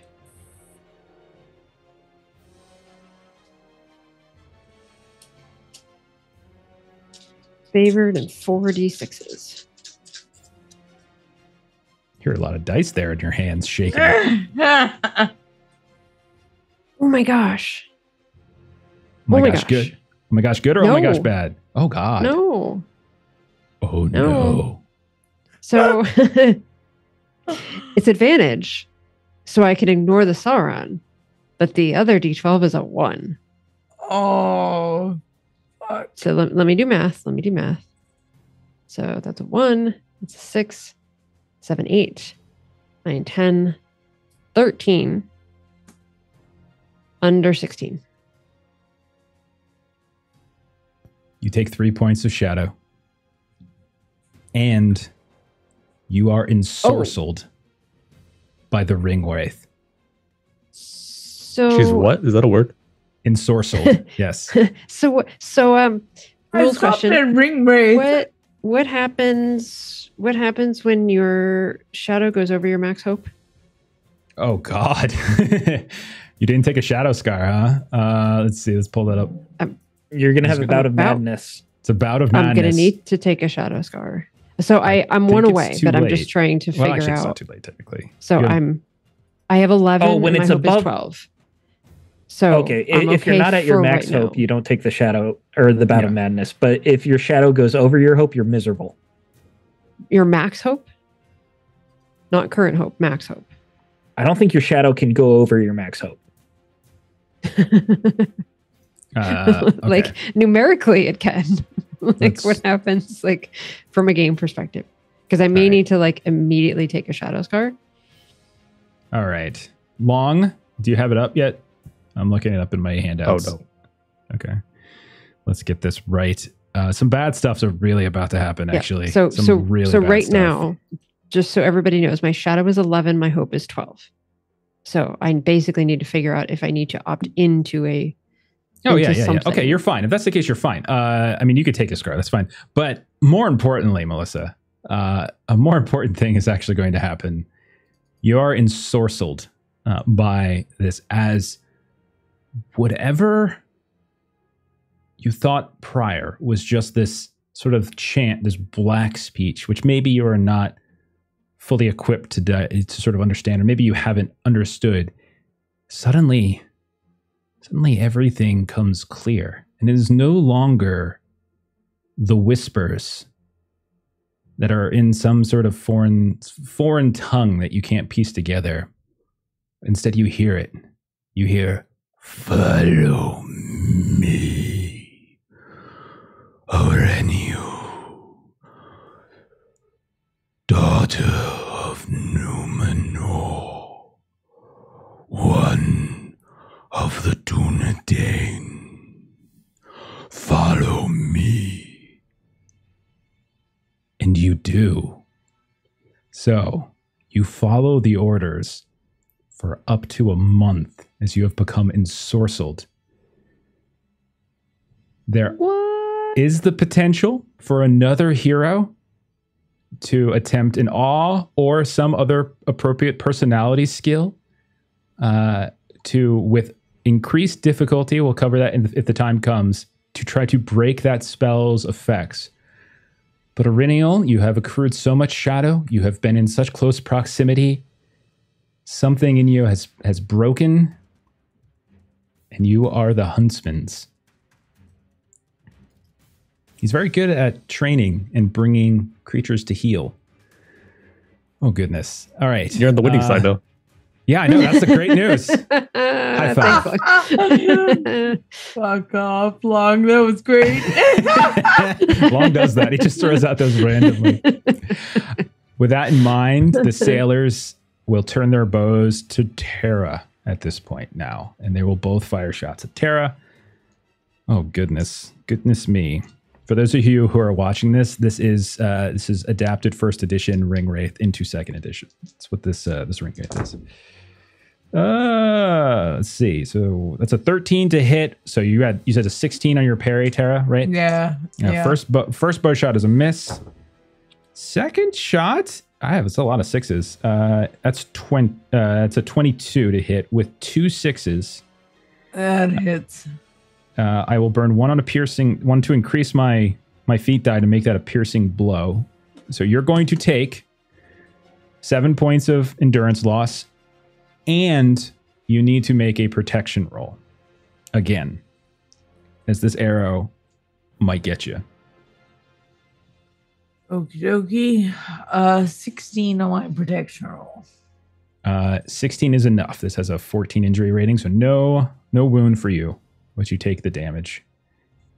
Gerwin once more is kind of hemming and hawing, and finally, as he sees the hobbit has run away, Jeff, I'm so sorry to ahead. interrupt. How much damage did you say I take? 7. 7. Thank you. Yeah. So Gerwin, seeing the tide turning, suddenly becomes emboldened, and you see him start to kind of charge, but then kind of stop. But he starts to move in the direction of Terra with the dagger out. He's not going to attack or anything. That's his action for this round, actually closing the distance on the battlefield. New round.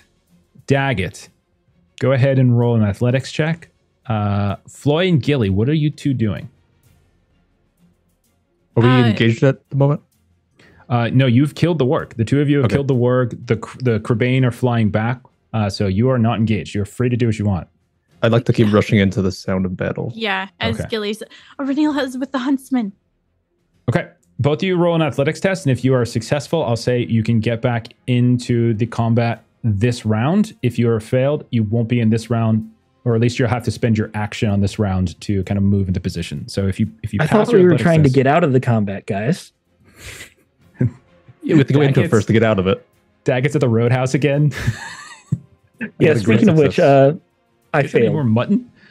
Are you serious? How are you failing all these athletics? I tests? didn't want to waste another audience die this time, and I actually rolled good on my feet die, and if I had another d6, I might have made it. You could have taken 7 and passed. Okay. How did Floy and Gilly do? Great success. Pass. Okay, both of you can go ahead and enter back onto the field of play this round. All right, so let's do that. Daggett, you're still behind. 7. Slowly moving. Okay, so let's describe the field as Floy and Gilly now arrive. Terra is surrounded now by 3 individuals. Floy, Gilly, you've already seen this, but Floy, you now see it. You see Gerwin cackling maniacally, has this dagger and is kind of lunging at Terra, who is also kind of backed up against this rock on the shore, the riverbank.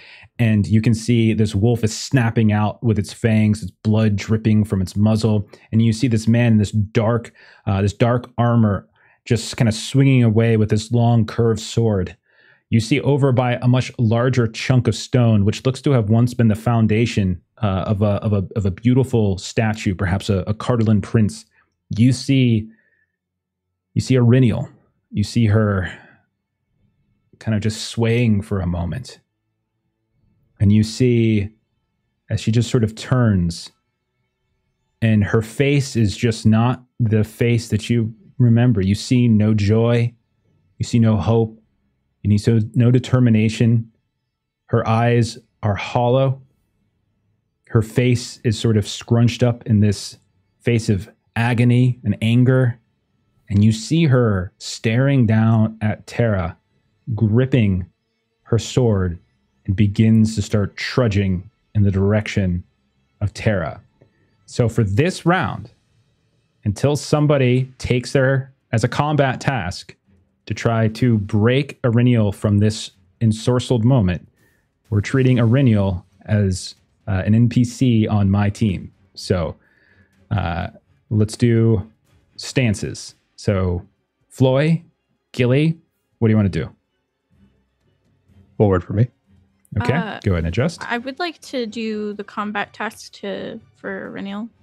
Okay, fair enough. You can go into rearward if you want, and you can do it from any combat task. It's fine, or any position. I don't think I can still go into rearward yet. With the amount of enemies. Okay. No, actually, wait. Let's count. Yeah, you're right. 1, 2, 3, 4, 5, 6, 7. Technically 8 with Aureliel. So because of Aureliel being on their side, yeah, you can't. You're right. So defensive or something, I assume. Okay. Yeah. Okay. Since I have the numbers, I will go ahead and do the assigning again. Again, I'm just going to scoot these over a little bit just so I can get everyone on the screen. I want to keep the sailor on Terra. I'm going to have Gerwin charge at Gilly. So I'll be the one on Gilly. I'm going to have one of the wolves go over towards Floy. I'm going to have the huntsman go towards Floy. And then I'm going to have Arinial, as you hear the sounds of Gilly's voice. I'm going to say you start trudging, and you are also on Gilly as well, as you're going to attack Gilly, it looks like. Okay, that is this round. We're all set up. Floy, Tara, you're both in forward stance. The two of you can go in whatever you like. They told the dwarf is young. I do want to point out, Tolkien Pierce actually brings up, do you guys have fellowship songs? Didn't we write songs at some point? Mm-hmm. Do you have any that are usable? Yeah. We do have a combat song. Yeah. We do have a combat song. You got to take a look at which one that, okay. So yeah, so that's a good reminder. Could be something worthwhile. Floy or Tara, whatever order you want, you're both in forward stance. You both can go in whatever order you like. Yeah, I'm going to run into battle with my axe in hand. Baru Kazad. And just bring my axe down on the warg in front of me. Okay. As you come charging in, you do in fact need to first, because you are now actually in sight of the huntsman and in close proximity to the huntsman, two things are going to trigger. First, the thing of horror. So go ahead and roll a valor test. I have a 3 in valor. This is the thing that daunted Arinial. Pass with 19. Okay. Any extra successes? No extra. Okay, so you take 2 points of shadow still. Is it actually, it would normally do 3. But you are not daunted. And then the second thing, as you close into close proximity now with this Nazgul who is also on you, you have to roll a wisdom test as you feel the breath, that sort of putrid breath that just seems to waft out from that hollow void beneath the cowl. Okay, my wisdom is also 3. We got a great success this time. Okay, so in that case, you're clear because that was only worth 2. So the 1 success and then the bonus success will clear both 2, and you're fine. That one would actually knock you unconscious. So please continue with your attack. Yeah, so I get favored for my virtue here. Mm-hmm.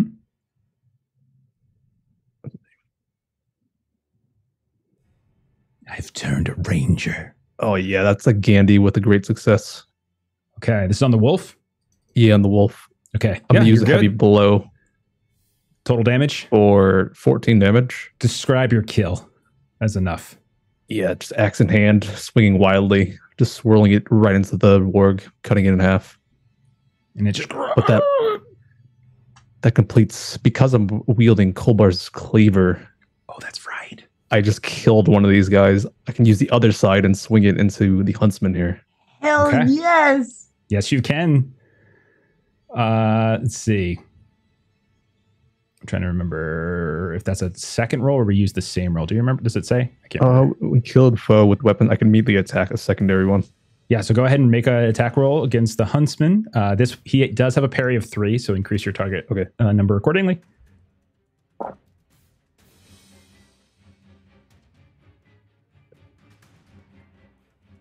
The 24 regular success. That'll do.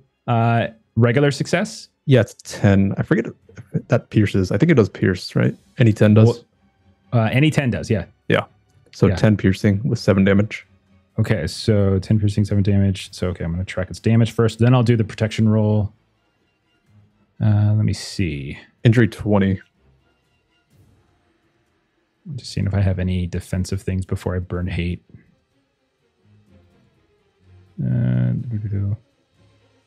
Okay.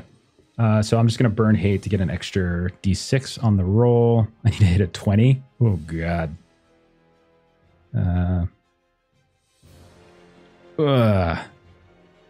Okay. I think I can get this. I think I can get this. Oh, God. When you roll a salary, you can get it.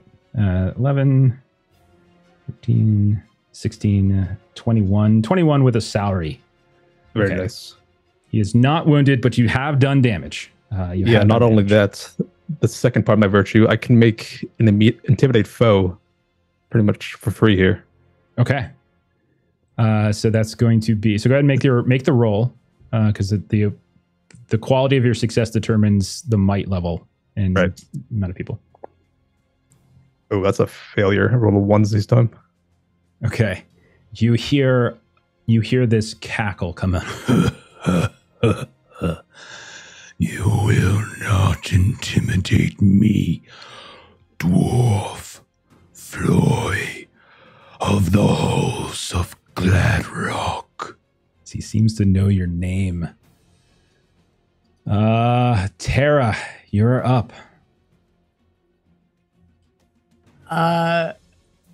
First I see Ari kind of approaching me with this menace, and I think I first have a fucking reaction to that.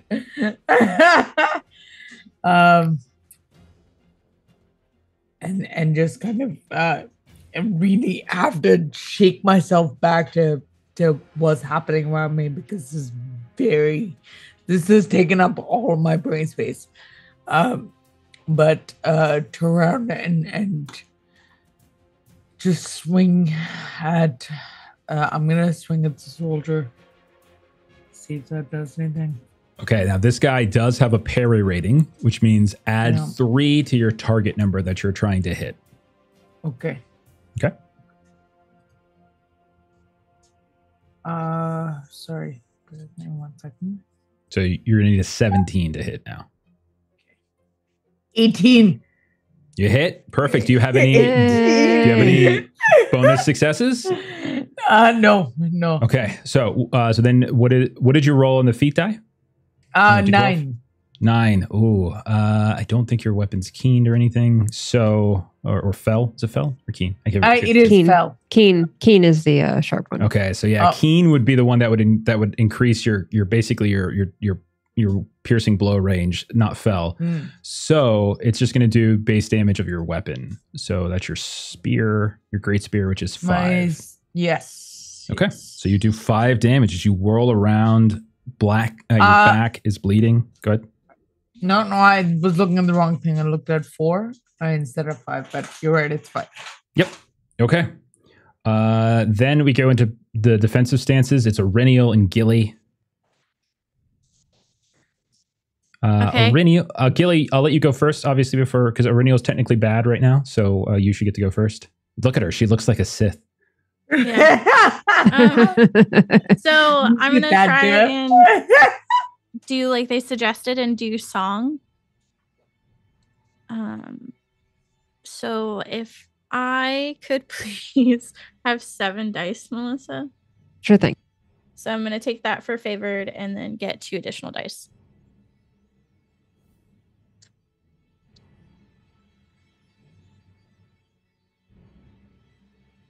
Thank God. Okay, so I got a Gandhi, and I got a 4, 5, 6, and a 6. Okay, perfect. Yeah, so that is a great success. That is not enough, actually. As you begin singing your song, in order to break the ensorcelled, you would need 2 bonus successes in addition to a successful roll. So you need an extraordinary success. Okay. So while you sing out, like you can see for a moment, there's a hesitation in Aurenial's step, but all it really does is instead of her continuing to kind of walk towards Tara, she turns her attentions to you. Okay. As you're singing away. Okay, so you sang your song. Is that a So main it's- action or is that I can't remember. That's a great question.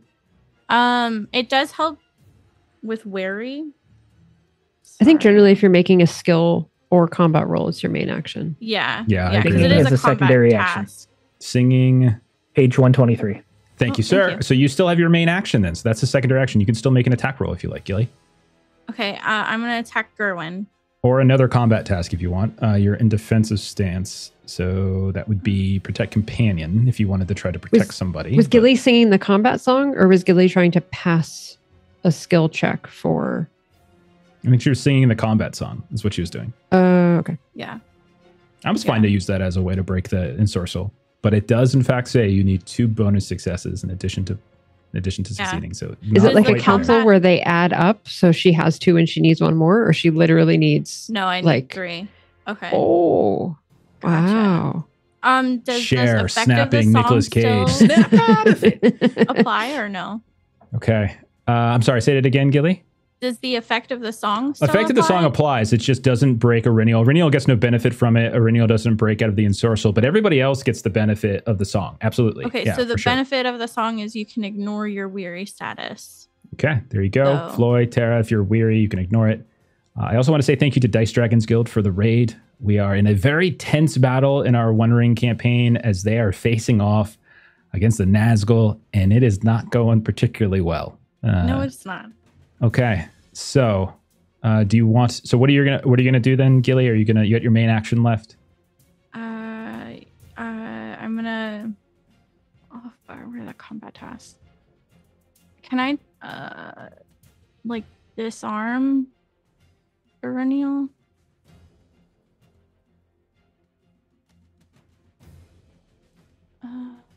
So you want to try to disarm her? You want to try to get Manganar? Let's see. What could we do? So I would say if you want to, I don't think there's an actual disarm ability in the game, if I recall correctly. Yeah, I'm not seeing it. But what I would say is if you want to, we'll just sort of hack together an idea here. Make an attack roll. And what I'll say is Aurenia will also make an attack roll. And if you succeed, you can disarm her. You won't do any damage to her, but you'll disarm her. All right, Gilly. And since Aurenia is technically on my side, she can't currently use any audience dice because she is part of the shadow now. Welcome. But she can use complications. That's true. Spend a complication to grow a third arm. Now I'm taking 2 dice.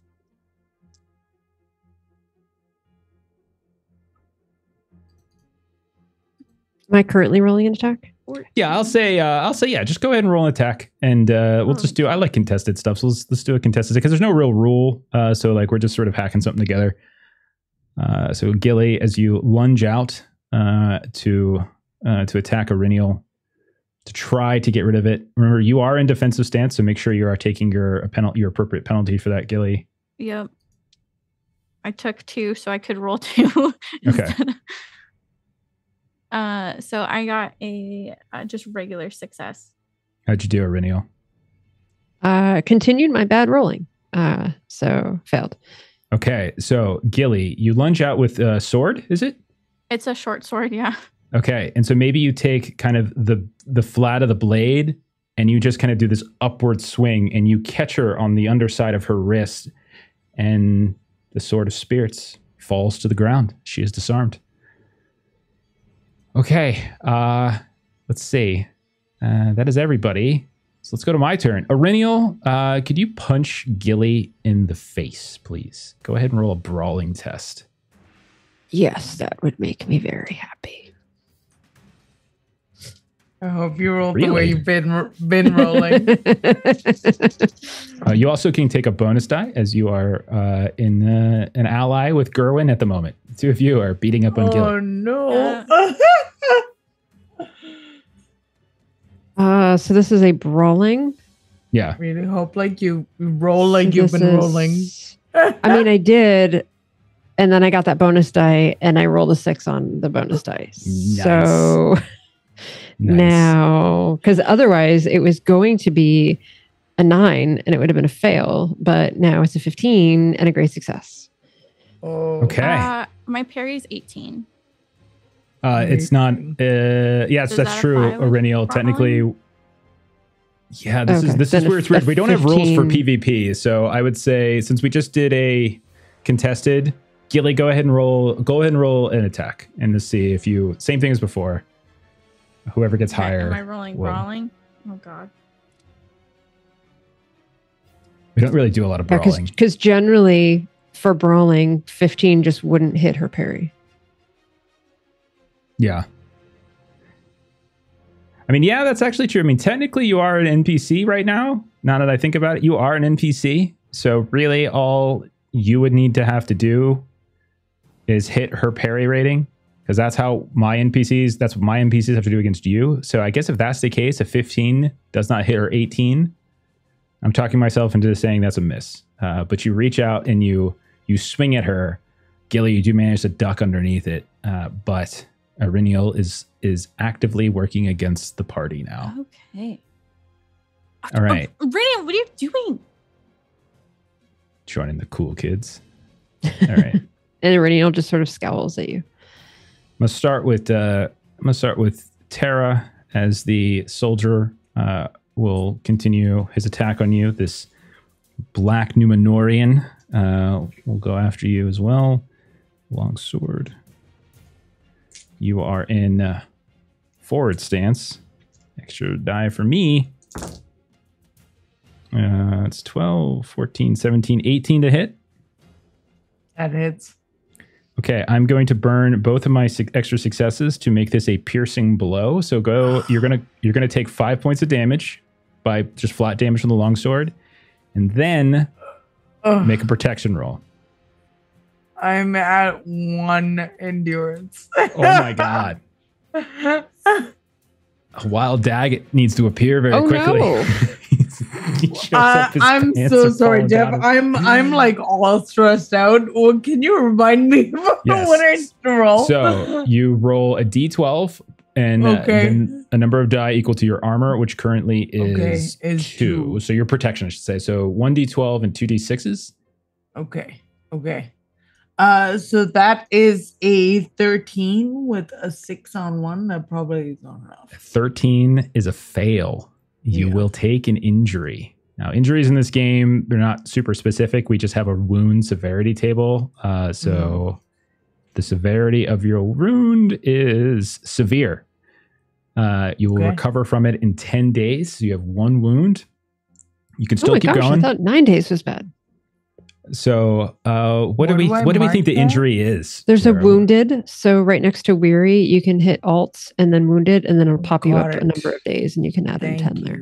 Thank you. Sorry, Jeff, I talked over you. Totally fine. So Tara, you're still able to function. You can take 2 wounds before you're basically out. So you just got the 1, so you're okay still. How do you think the wound appears? What do you think the wound is? What do you think it does to you? What did this dude attack me with? A Sword. great sword. It's got a long sword, yeah. So I think it's a deep ligament tearing pierce of the shoulder. Of my non-dominant shoulder. Yeah, thankfully. right across your non-dominant. You just feel like the arm just go limp for a second as numbness cascades down it. And you see the splurt of blood from where he cuts into you. Then the wolf will go after you and will try to put you down, since you told me you're only at 1 endurance. So that was something I shared as a friend, fun, right? Jeff. That was something I shared as a friend. Don't worry. Knockback. It's only a 14. Earlier. The wolf will not put you down. You're alive for 1 more round. Okay, I also have a bomb in my equipment. Is that anything? What? Oh, okay. Yeah, I thought you meant like you can throw a bomb. No. Just got a bomb. The smoke. Yeah.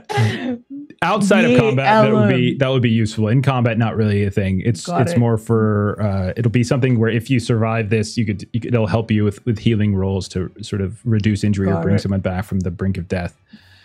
Okay. Next, I'm going to go with Gerwin, who's going to stab out at Gilly with his dagger. Or Gilly. Come on, Gerwin. Let's go. That's a 10? Oh my god, I just rolled a freaking 25 on Gerwin.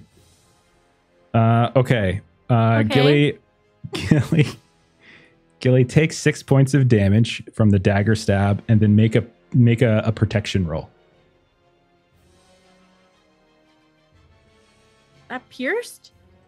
It did. I rolled a 10 on the die. I rolled a 10 on my Jesus feat die. Christ. Yeah, I rolled really well. So that's crazy. Fuck. Protection. I have 2 armor. It's a low injury rating, so it's unlikely to injure you, but still got to do it. Do you want to risk it? Want to take some more of them audience die? Take more audience dice? 15. We still have 20. some. All right, you're good. You're not Oh, wounded. that's fine. And then the huntsman will go after Floy. Man, this is one hell of a combat. Okay. I'm going to attempt to use... so I'm going to use its deadly voice ability. Actually, no, I won't do that. No, never mind. That's not so fun. A little too deadly. No. Like, do I have a deadly voice ability now? All right. No, you're not a wraith. You're just ensorcelled. She's working on it. He's going to slash at you with his sword. So you are in forward stance, so I get an extra die. All right. Here we go. Oh, that's a terrible roll. It's a 1 on the feet die. Another 1. So that's 9, 14, 16 to hit. Still enough. Still enough. It's just a base 5 points of damage. I rolled 2 1s on that, and I didn't roll any 6s. So 5 points of damage on his first attack. And then he will just swing again. This time he got a salary. This is 21, 25, 28 to hit this time. Then I think he's got something here. 1 second. No, Savage Assault doesn't trigger. Okay, so I'm going to tap into my horrible strength because he scored a piercing blow. I'm going to spend 1 hate. I'm going to make your protection roll ill-favored. So make a protection roll ill-favored against this attack. Great. I will go ahead and cancel it with the audience die here. Okay, just working through them. Yeah. What are we at? Melissa? 14. We're really doing a good job working them down. Go Shadow. That's 21. That is good. It was 18 injury rating. All right, next up, I've got these sailors with their bows. Let's see who they're going to attack. Was there damage on that second hit? Oh, yeah. It was the same as the first hit, so just 5 more points. First one's going to be on Floy. Second one's going to be on Gilly. All right. So, sailor's going to attempt the bow shot. They are not great at the bow, but I'm going to do it. That's a lot of 3s. That's 15 to hit. Misses. Floy. 15 matches or meets it. All right, that hits. 3 points of damage. Okay. And then on Gilly, 13 to hit. I need 18. All right. You need 18. Okay, that's the end of this round. And at long last, a wild, waddling Daggett appears. Daggett, you burst onto the scene, trudging completely and utterly out of breath. And what you see in front of you is somewhat alarming. As you see Eryniel punching, trying to like grab Gilly by her hair and sort of just chasing after. Gilly swinging out with her sword at Eryniel, knocking Eryniel's own sword to the ground. You see Taraneth just getting hacked away at by this man, this dark armor, and you can see that she looks on the verge. She looks like a very slight breeze could knock her over. She's on her last legs. You see Floyd going toe to toe with the huntsman, but you come in time just to see 2 quick hits, just really quick, almost as if the huntsman is just toying with him, as if this isn't necessarily that difficult for him. And you see the familiar face of Gerwin chasing after Gilly, and right as you step into sight of the battle, you see him land this dagger wound right into Gilly's side, and a spurt of blood comes out. Welcome to the episode, Stephen. Okay. I turn around and run away. It's probably the right thing to do. So We are now at 1, 2, 3, 4, 5, 6 to 5. You guys are still outnumbered, but somebody can now go into. You guys can go into rearward stance. So let's do our stance setups. Going to open here. And then, Daggett, because you now see this huntsman who is moving with alarming speed and has no face, I'm going to need you to make that dread test. So it's a valor roll. Oh, I'm so good at these. So Just for numbers, there's 4 in the fellowship. I will take the 2 audience dice. Okay.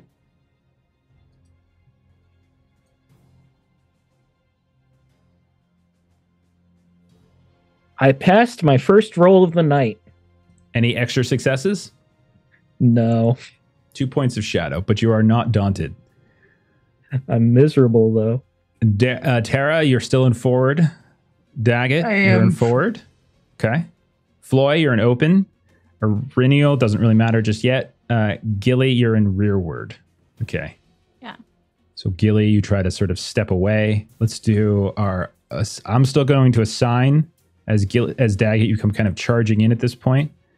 I'll say then you step in between Gerwin, who's chasing after Gilly, and you manage to intercept him. The huntsman is going to remain on Floy, and I will say Ariniel will also, much like Gerwin, be intercepted by Daggett as she is chasing and trying to get after Gilly at this point. That is where we're at. Well, did Tara want to remain, or did you want to go rearward? No, I'm going to stay forward. Okay. Thank you. Okay. Tara or Daggett, you go first. Daggett, Go ahead, Tara. No, you go ahead. You've been waiting to get into combat, man. So Daggett just barely makes it to the clearing after this whole time, and he's panting. There is sweat drenched.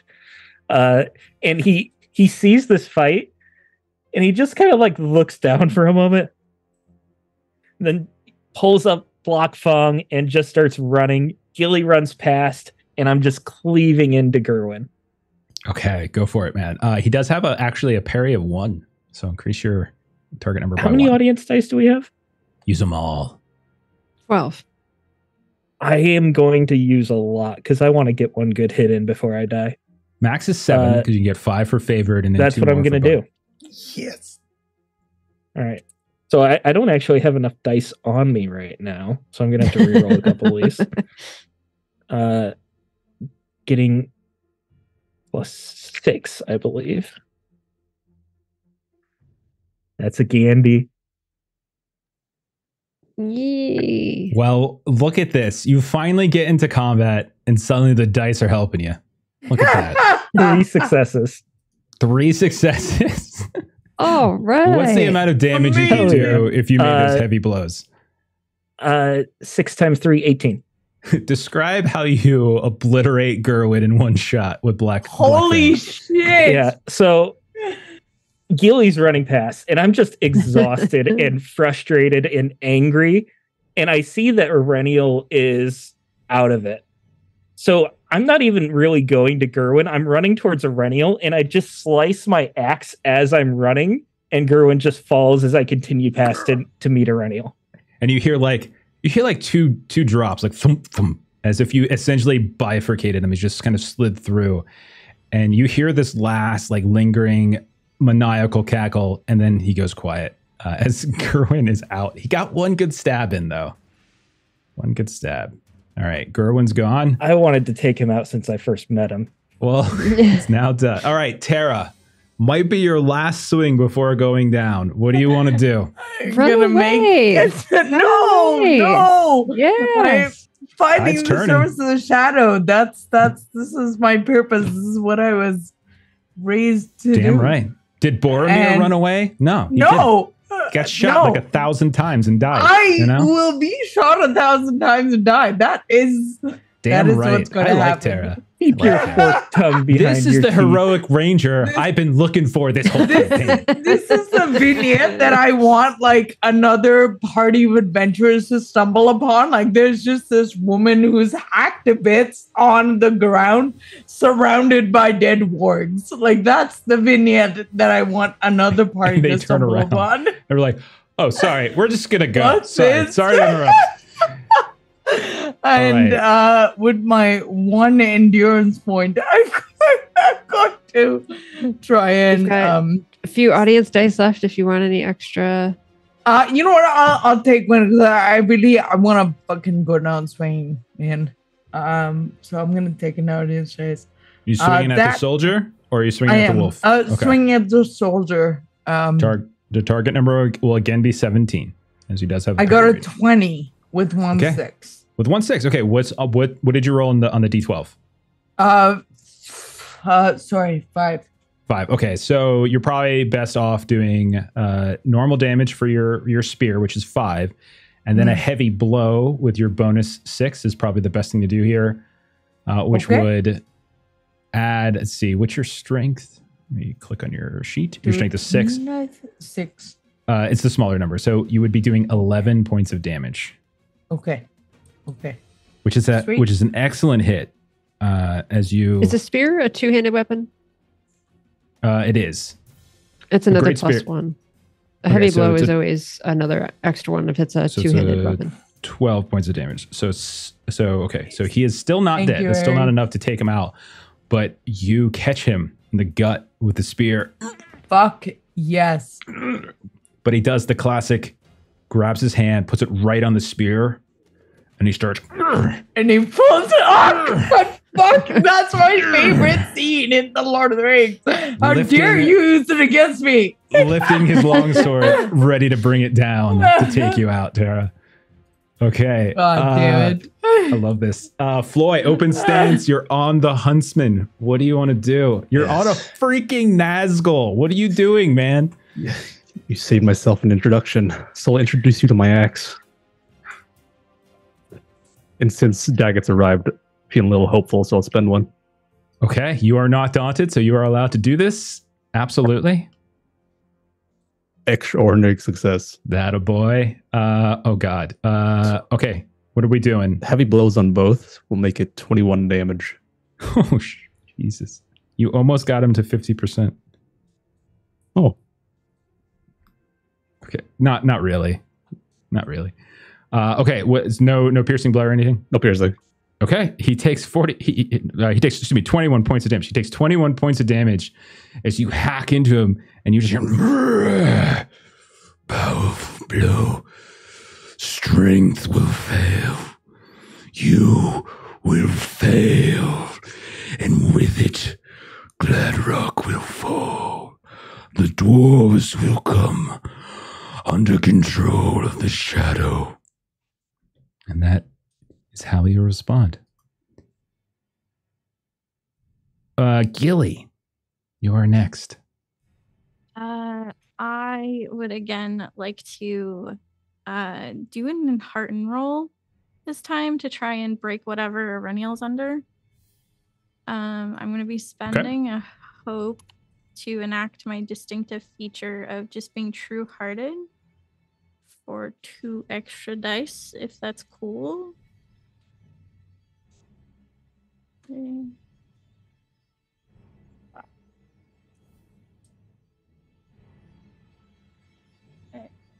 Hell yeah, I got a Gandhi and okay, extraordinary success.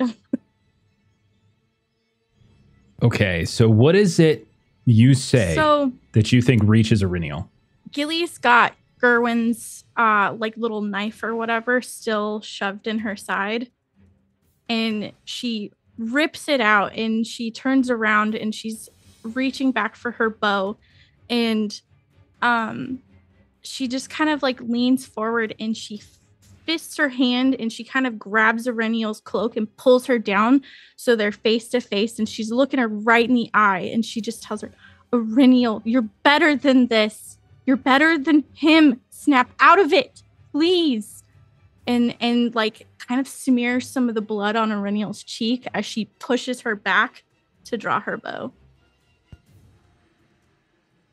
Renil, your a daze has suddenly lifted. Like you were kind of concussion symptoms sort of fall away, and suddenly your eyes begin to refocus. Like whatever hatred that was driving you towards Gilly starts to fade. You look around, you see your dwarvish allies have rejoined the fight. The tide is trouble. Is troubling still, but it is in better shape than when it started. However, when you look over, you see Terra on the verge of falling. I will say, Aurenial, since technically you were going to go on my side, I'll still let you take a turn, but you don't have your weapon, as your weapon has fallen on the ground. So if we want to say you pick it up this round, that will make you ready to rejoin the fight on the next round. Unless there's something else that you would rather do, like a combat task or something. I don't know that I would be together enough to do a combat task, so I think picking up my weapon makes more sense. So you've got the blood on your face. You look down a few steps away. The sword lays on the ground. You hear a whisper coming from it, but not those dark ones that seem to cause your skin to crawl, but this sort of lighter voice, almost airy in its lightness. You take a step forward and it gets louder. You reach down and it starts to sing, and you have it in your hand, and this tiny like glow of the starlight comes down and reflects off of it, and you look around and the battle is rejoined. Okay. I think all of you have gone. Now my turn. I'm going to go right to the soldier who has pulled himself onto the spear of Terraneth and will now try to take her down with his sword. As like a boss. Perfect timing. Yeah. Aurenial is now like present to see this. Mm-hmm. Amazing. It's so perfect. And because I really want this to happen, I'm going to spend a point of hate to get an extra die on this roll. And that is a sorry. I got a sorry. 17, 18, 23, 25, 27 to hit. So that's a hit. The amount of endurance damage is going to be enough to take you down, which endurance just means you're kind of like knocked out. You don't take a wound for that. But I did score a salary, which means you are going to have to make a protection roll to prevent that second wound. Take some audience dice. Would you like 2 dice? I have 2 dice for you. Would you like 2 dice? Yes, I would. Please take 2 dice. I would love 2 dice. Thank you. That's a 19 with 2 6s. You do not take a wound. You're able at the last second to lift that arm, which had gone numb from the previous wound, but you still manage to just force it up.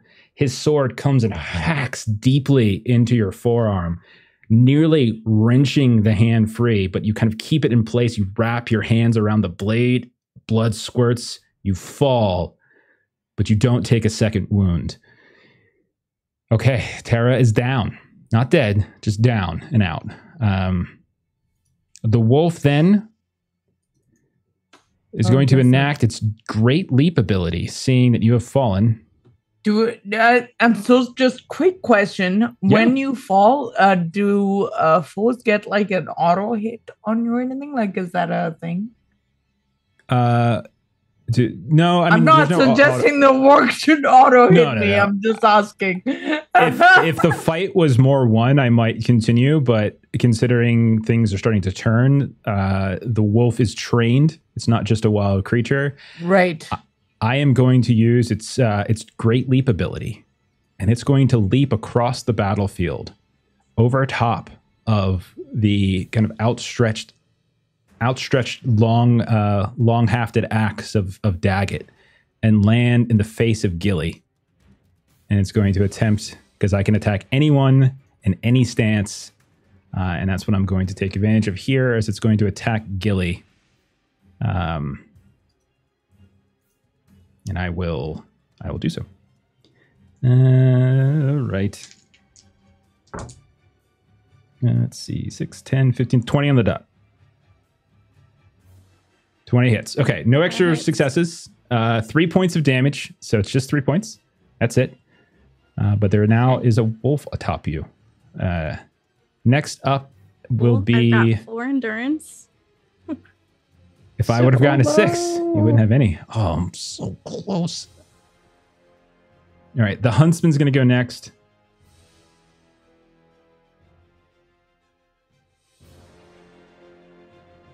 Okay. The huntsman is going to...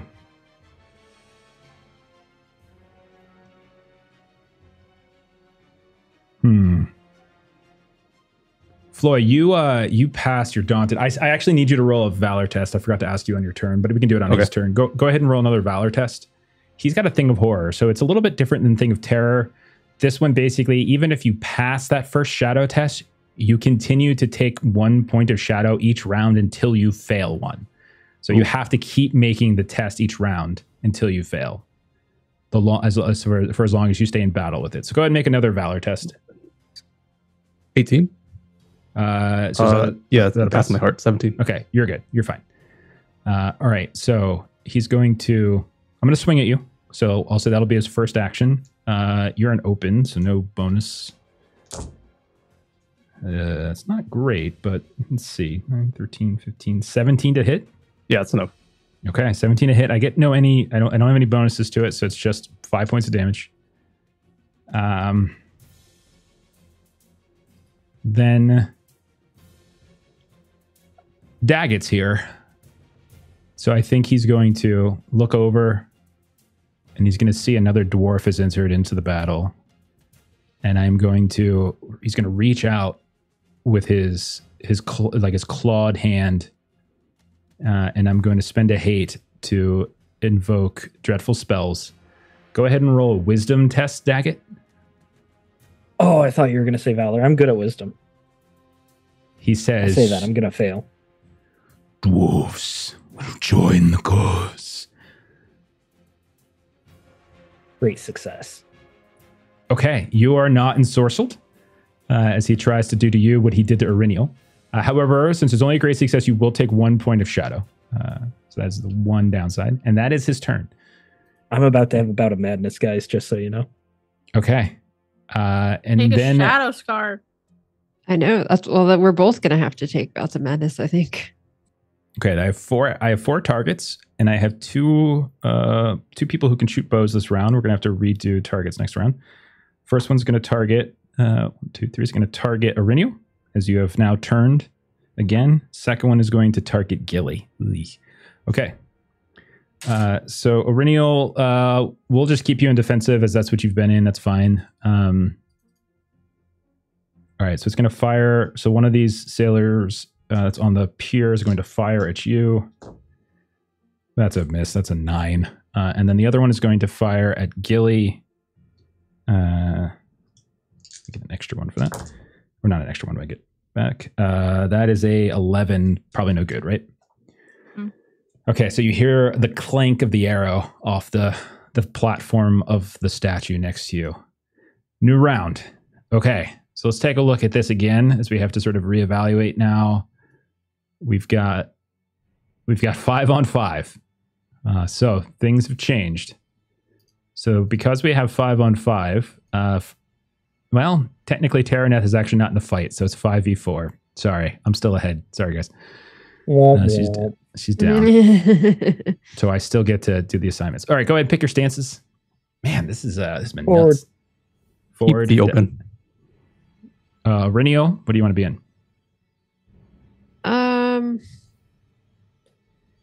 I'll go open. Okay.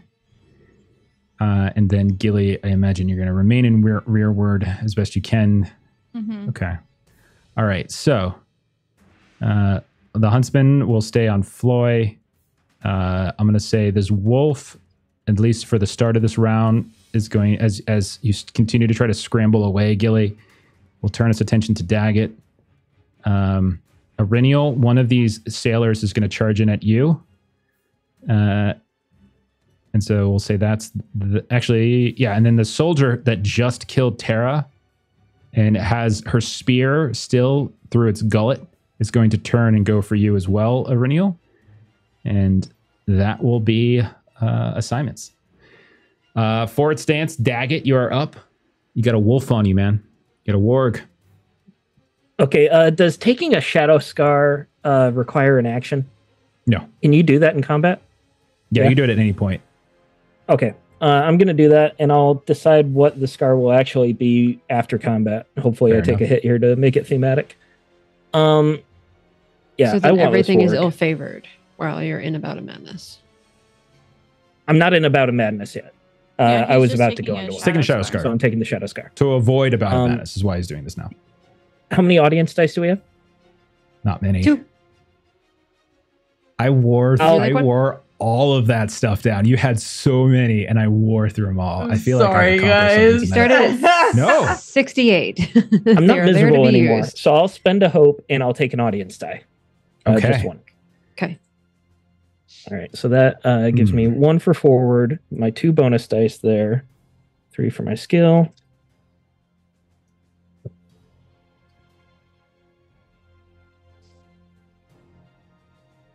That is a Gandhi again, and 3 successes.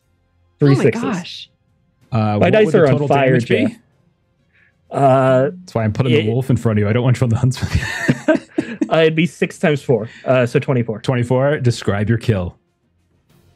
I am just so sick of this. I'm tired. I'm angry. I'm scared for my life because Your this guy pants is are wet? very. Yeah, my pants are wet. I still have an eel in my sock, and I am just the warg was going for Gilly, and before it can even turn, I'm just cleaving my axe down right into the base of its skull. And the head just lops off. It doesn't even have a chance to make a final cry. As the last of the wargs is now dead. There are no more wolves. Okay. Very nice. Floy and Aurinial, you're both in open stance. Any order you want. Good play. All right. We dwarves, we build our homes in the shadows of peaks, and we travel into the darkness of caves. Your aura holds no power here. Oh, that's a Gandhi. Okay. A lot of A great candies success. suddenly showing up. A lot of candies showing up. Dwarfs Okay, great for success. the win. All right, I buddy. do heavy blow for a 14 total. Well, it's the Gandhi, so it's going to be a piercing blow too. So 14 Oh, yeah. total on the damage, and then I'm going to have to roll a protection roll. So let me... Oh, God, and you have that crazy high injury rating, don't you? Yeah, 20. Oh, God. Oh, God. All right, I'm definitely burning some hate on the fence here. Ugh. Okay. He's not extraordinarily well armored. Okay. I rolled a Gandhi. Speaking of Gandhis, that's a 10. He is injured. However, I need you as you bury Kobar's cleaver into its side. I need you to roll a valor test. All right. Yeah. I can do that. Yes, you can. I believe in you. 22, great success. Okay. Much like before when I described how Aurinial's sort of spirits nearly shattered, you feel as if there is something within the body that's almost trying to hold on to the axe as the blade buries into its side. You feel your hands begin to sort of vibrate in a way that suggests the metal is about to shatter, and you desperately try to wrench this thing free. You feel it bend and twist and contort, and at the last second, you pull it free, and you just see more of the kind of black cloth and fabric of the cloak and of the armor that this creature is wearing just almost kind of evaporate into this dark mist. And then you have in fact done an injury. You have injured him. Nice. Okay, that's going to change things when my turn comes around. Okay, well done, man. Does he Boy. still have to do the test for the shadow? You said every round when turn. he's Yeah, in. thank you for reminding. Yeah, go ahead and roll another valor boy. test. Yeah, Oh boy. yeah. This is for the. Just a repeat great success. Yeah, you actually need to do it I think everyone needs to do it. Oh my god, everyone needs to do it. I thought it was just people who are engaged with him. It's people, anyone in the battle. I wouldn't have reminded you if I had to do it, Jeff. Yeah, I figured you wouldn't. You're fine. Basically, everyone but Auriniel, because actually Auriniel failed. So anybody who passed just has to do it. So, okay. Okay. Auriniel, we go to you. You have 2 on you, including one who has Taraneth's spear, and you see her crumple to the ground, a bloody mess, her arm barely hanging on by this huge gash in its side. She looks quite terrible. You're unsure if she's even alive currently. What do you want to do, Auriniel? So clearly that's the one that I'm going to be going after. I figured that's would why that be an baiting it. undead? This one is not. No, this was actually just an evil man. Okay. Servant of the Shadow. So I have my weapon back. So I've got my 3, and I'm not going to take the last audience dice because somebody might need it. So let's roll this and see what happens.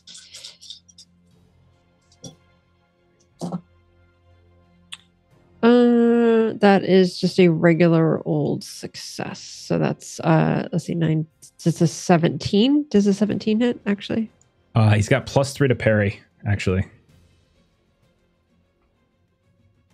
I will actually take 1. I'll actually reduce that to 2 because he does have a great spear sticking out of him. To be fair to the fiction there, it's probably a little bit more difficult for him to parry. So add +2 to your difficulty. How does that do you?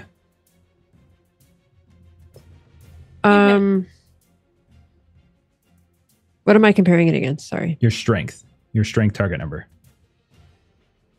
Yeah, +2 is 15. All right, and what did you roll? I rolled a 17. Okay, it's a hit. Do you have any extra successes? Nope. What did you roll on the feat die? 9. Okay, and do you have it keened? Is it keened? So this is sort of a meta question for you. Okay. And I don't know how this works, and if it's no, it's fine. I previously had a keen sword, and then I got Menozagar.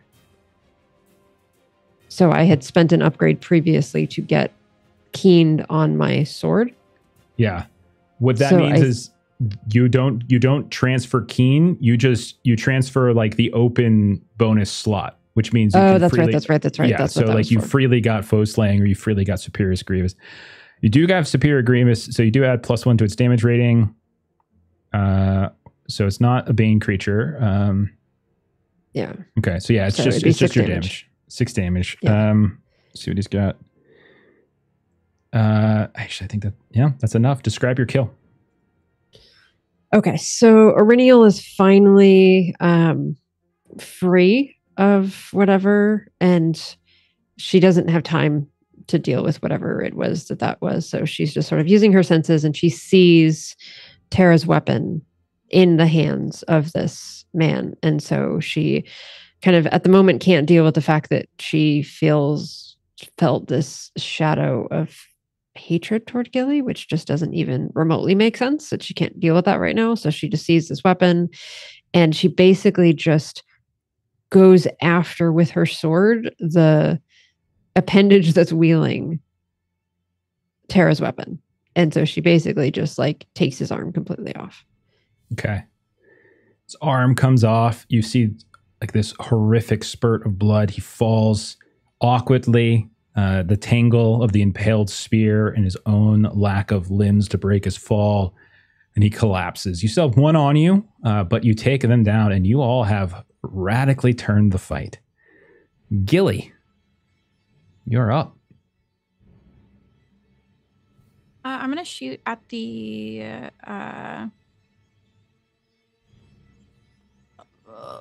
huntsman. Okay. It's going to be +3. Yep.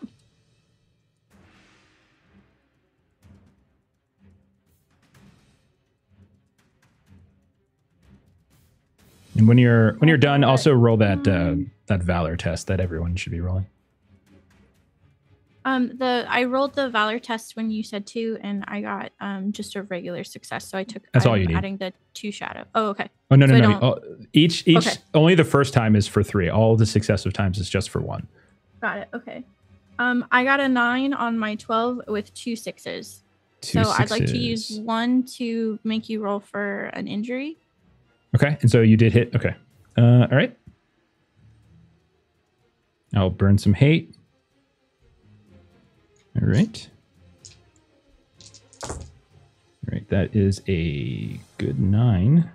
11, 14, 17, 19. 19? Yeah, you passed. I needed a Okay. 16 for injury. Okay. All right. And then But how much for damage? 4, 8. Okay. You guys are doing very well. Okay. All right.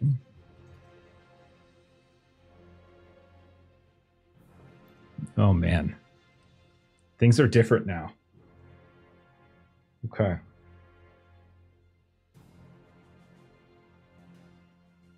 Hope it's a good different.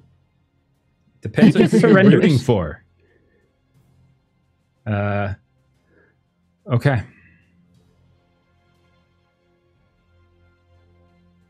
Okay. He is going to.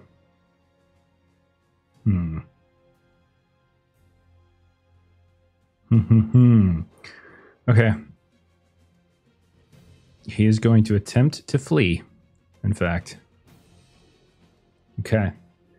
I grab his leg. Hell Nowhere near him. Launches at him. There's Dragging a me from flying the ankle. drop. Yeah. He's going to attempt to flee. Oh, geez. This is going so well. Imagine if you guys actually would have all showed up at the same time instead of helping the guy change his tire. Yeah, imagine. Burn a hate. All right, here we go. Yeah. Okay. So this is what happens. Floy, you see as he has been moving his sword around. This blade, this fierce and fast blade. Yours is heavy and strong. Each blow is just terrible. His, however, is fast and quick and more surgical. And he has been moving in such this whirling pace that it's been this clash of strategies. And he does this sort of flourish with the blade and kind of almost looks like he's going to bring it down on top of you. But instead, you see he just kind of holds it in your face with this clawed hand, just kind of pushes it. And you get the blunt of the blade against your face. You go stumbling back against this stone rock. And he will flee as he starts to run. Okay.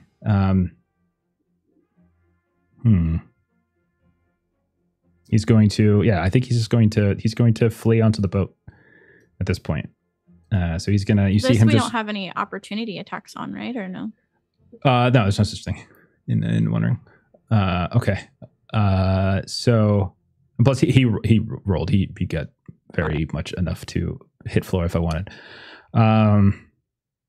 The sailor on Aurinial will continue to fight, but the sailor that is in rearward stance will join him on the boat. The flock of Crebain will swarm down kind of onto the pier, kind of creating this whirling swarm of birds that you would have to pass through to kind of get to the boat. But then I will go ahead and swing as the sailor will continue to fight with his axe. And you're in open stance, Aurinial, is that correct? Yes. All right, so go. It's a 10 on the feet die, 22 to hit, 5 points of damage, and make a protection roll.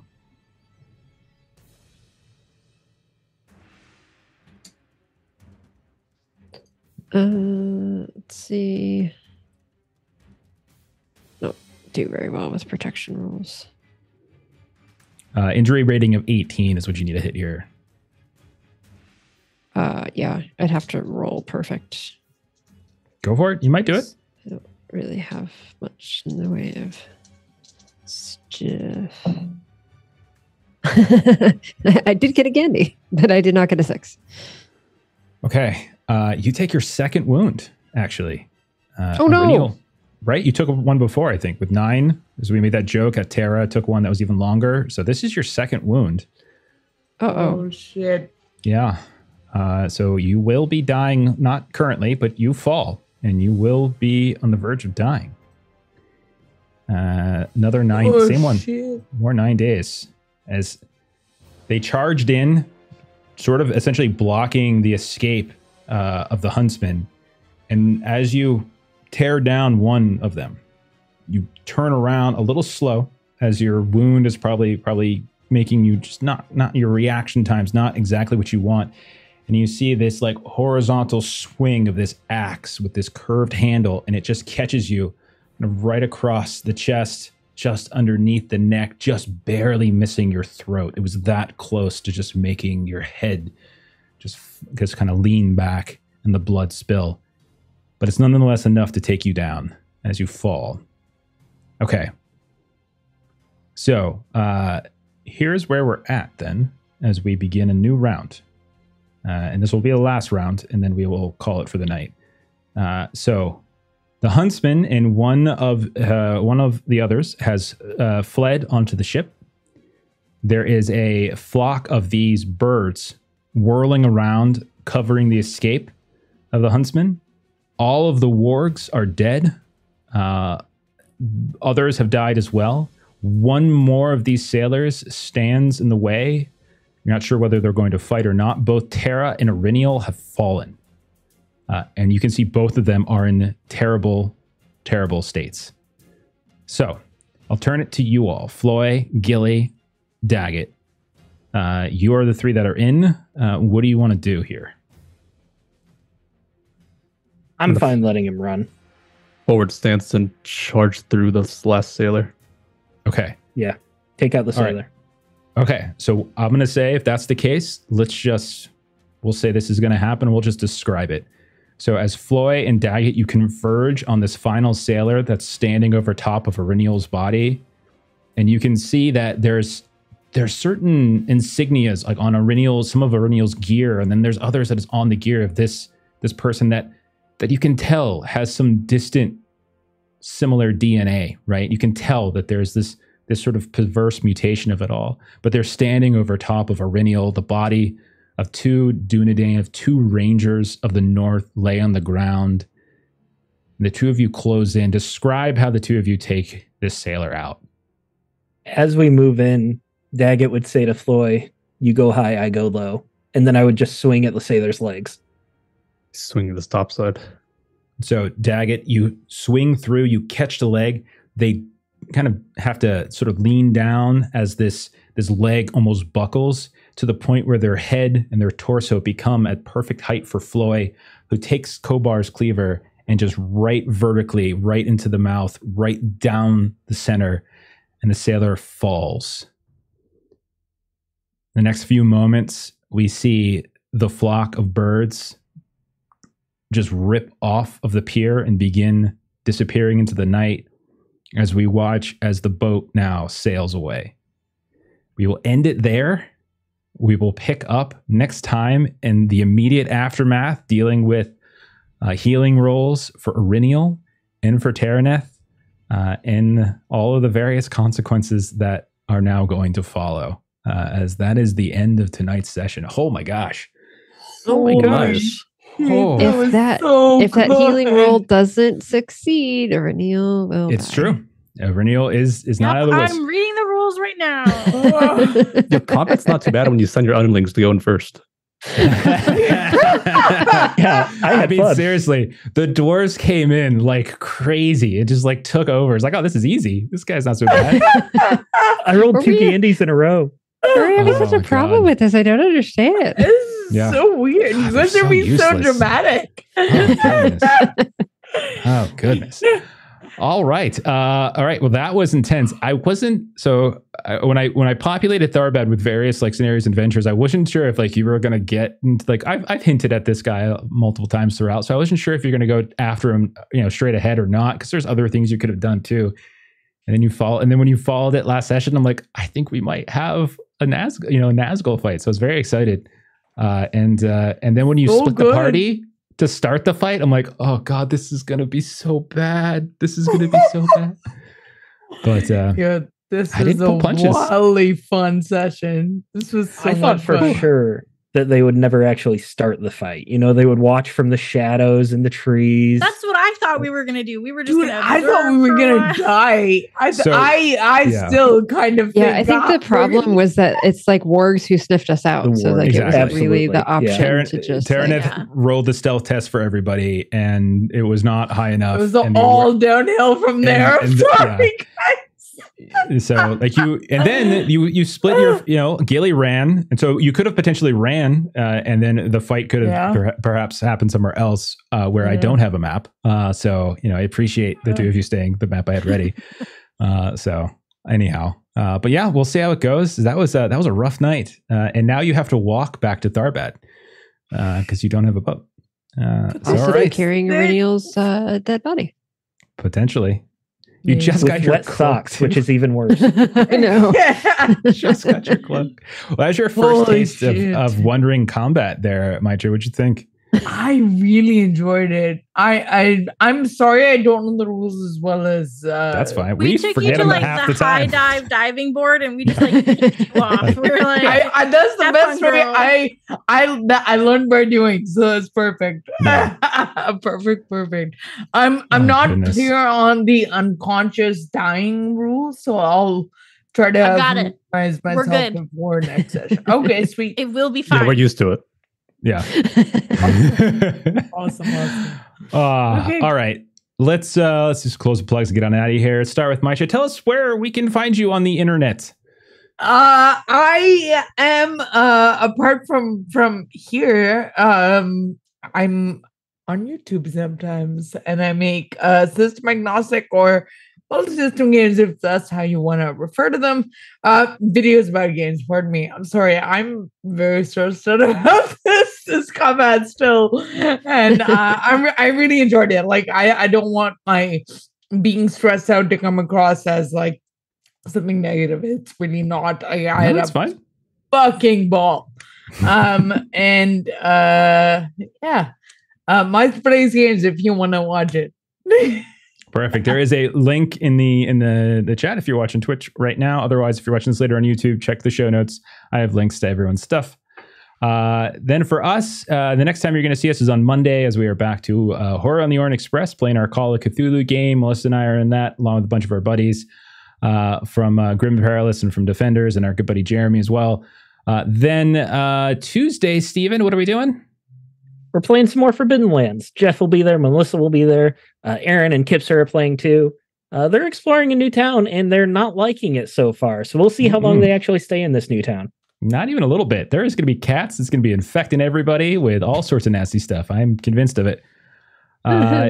Next Friday, we're back to Conan, where our lives are very much in the balance. It's possible Stephen might die. It's possible I might die. It's possible Long might die. I think everybody but Ashley's character is probably not currently about to die. So we'll see how that goes. So come hang out for that. Plot armor when you missed the session. I know. And obviously we'll be back on Saturday with I more would have rather Wondering. have been there. So For sure. And then check out the YouTube page, just look for Adventures in Lollygagging on YouTube. We got all of our old games. So all of that stuff, good stuff is up there, including Blade Runner, including old Alien games, Mutant Year Zero, plenty of Free League stuff. And we got some podcast feeds out there as well. Adventures in Lollygagging, Waking of Angmar, Lollygagging on the Orient Express. Just go ahead and search it wherever you get your podcasts. We're going to go ahead and raid Just the Human right now. They're playing some ttrpgs as well. So follow the raid. Have a great rest of your night. And we'll see you later. Bye-bye.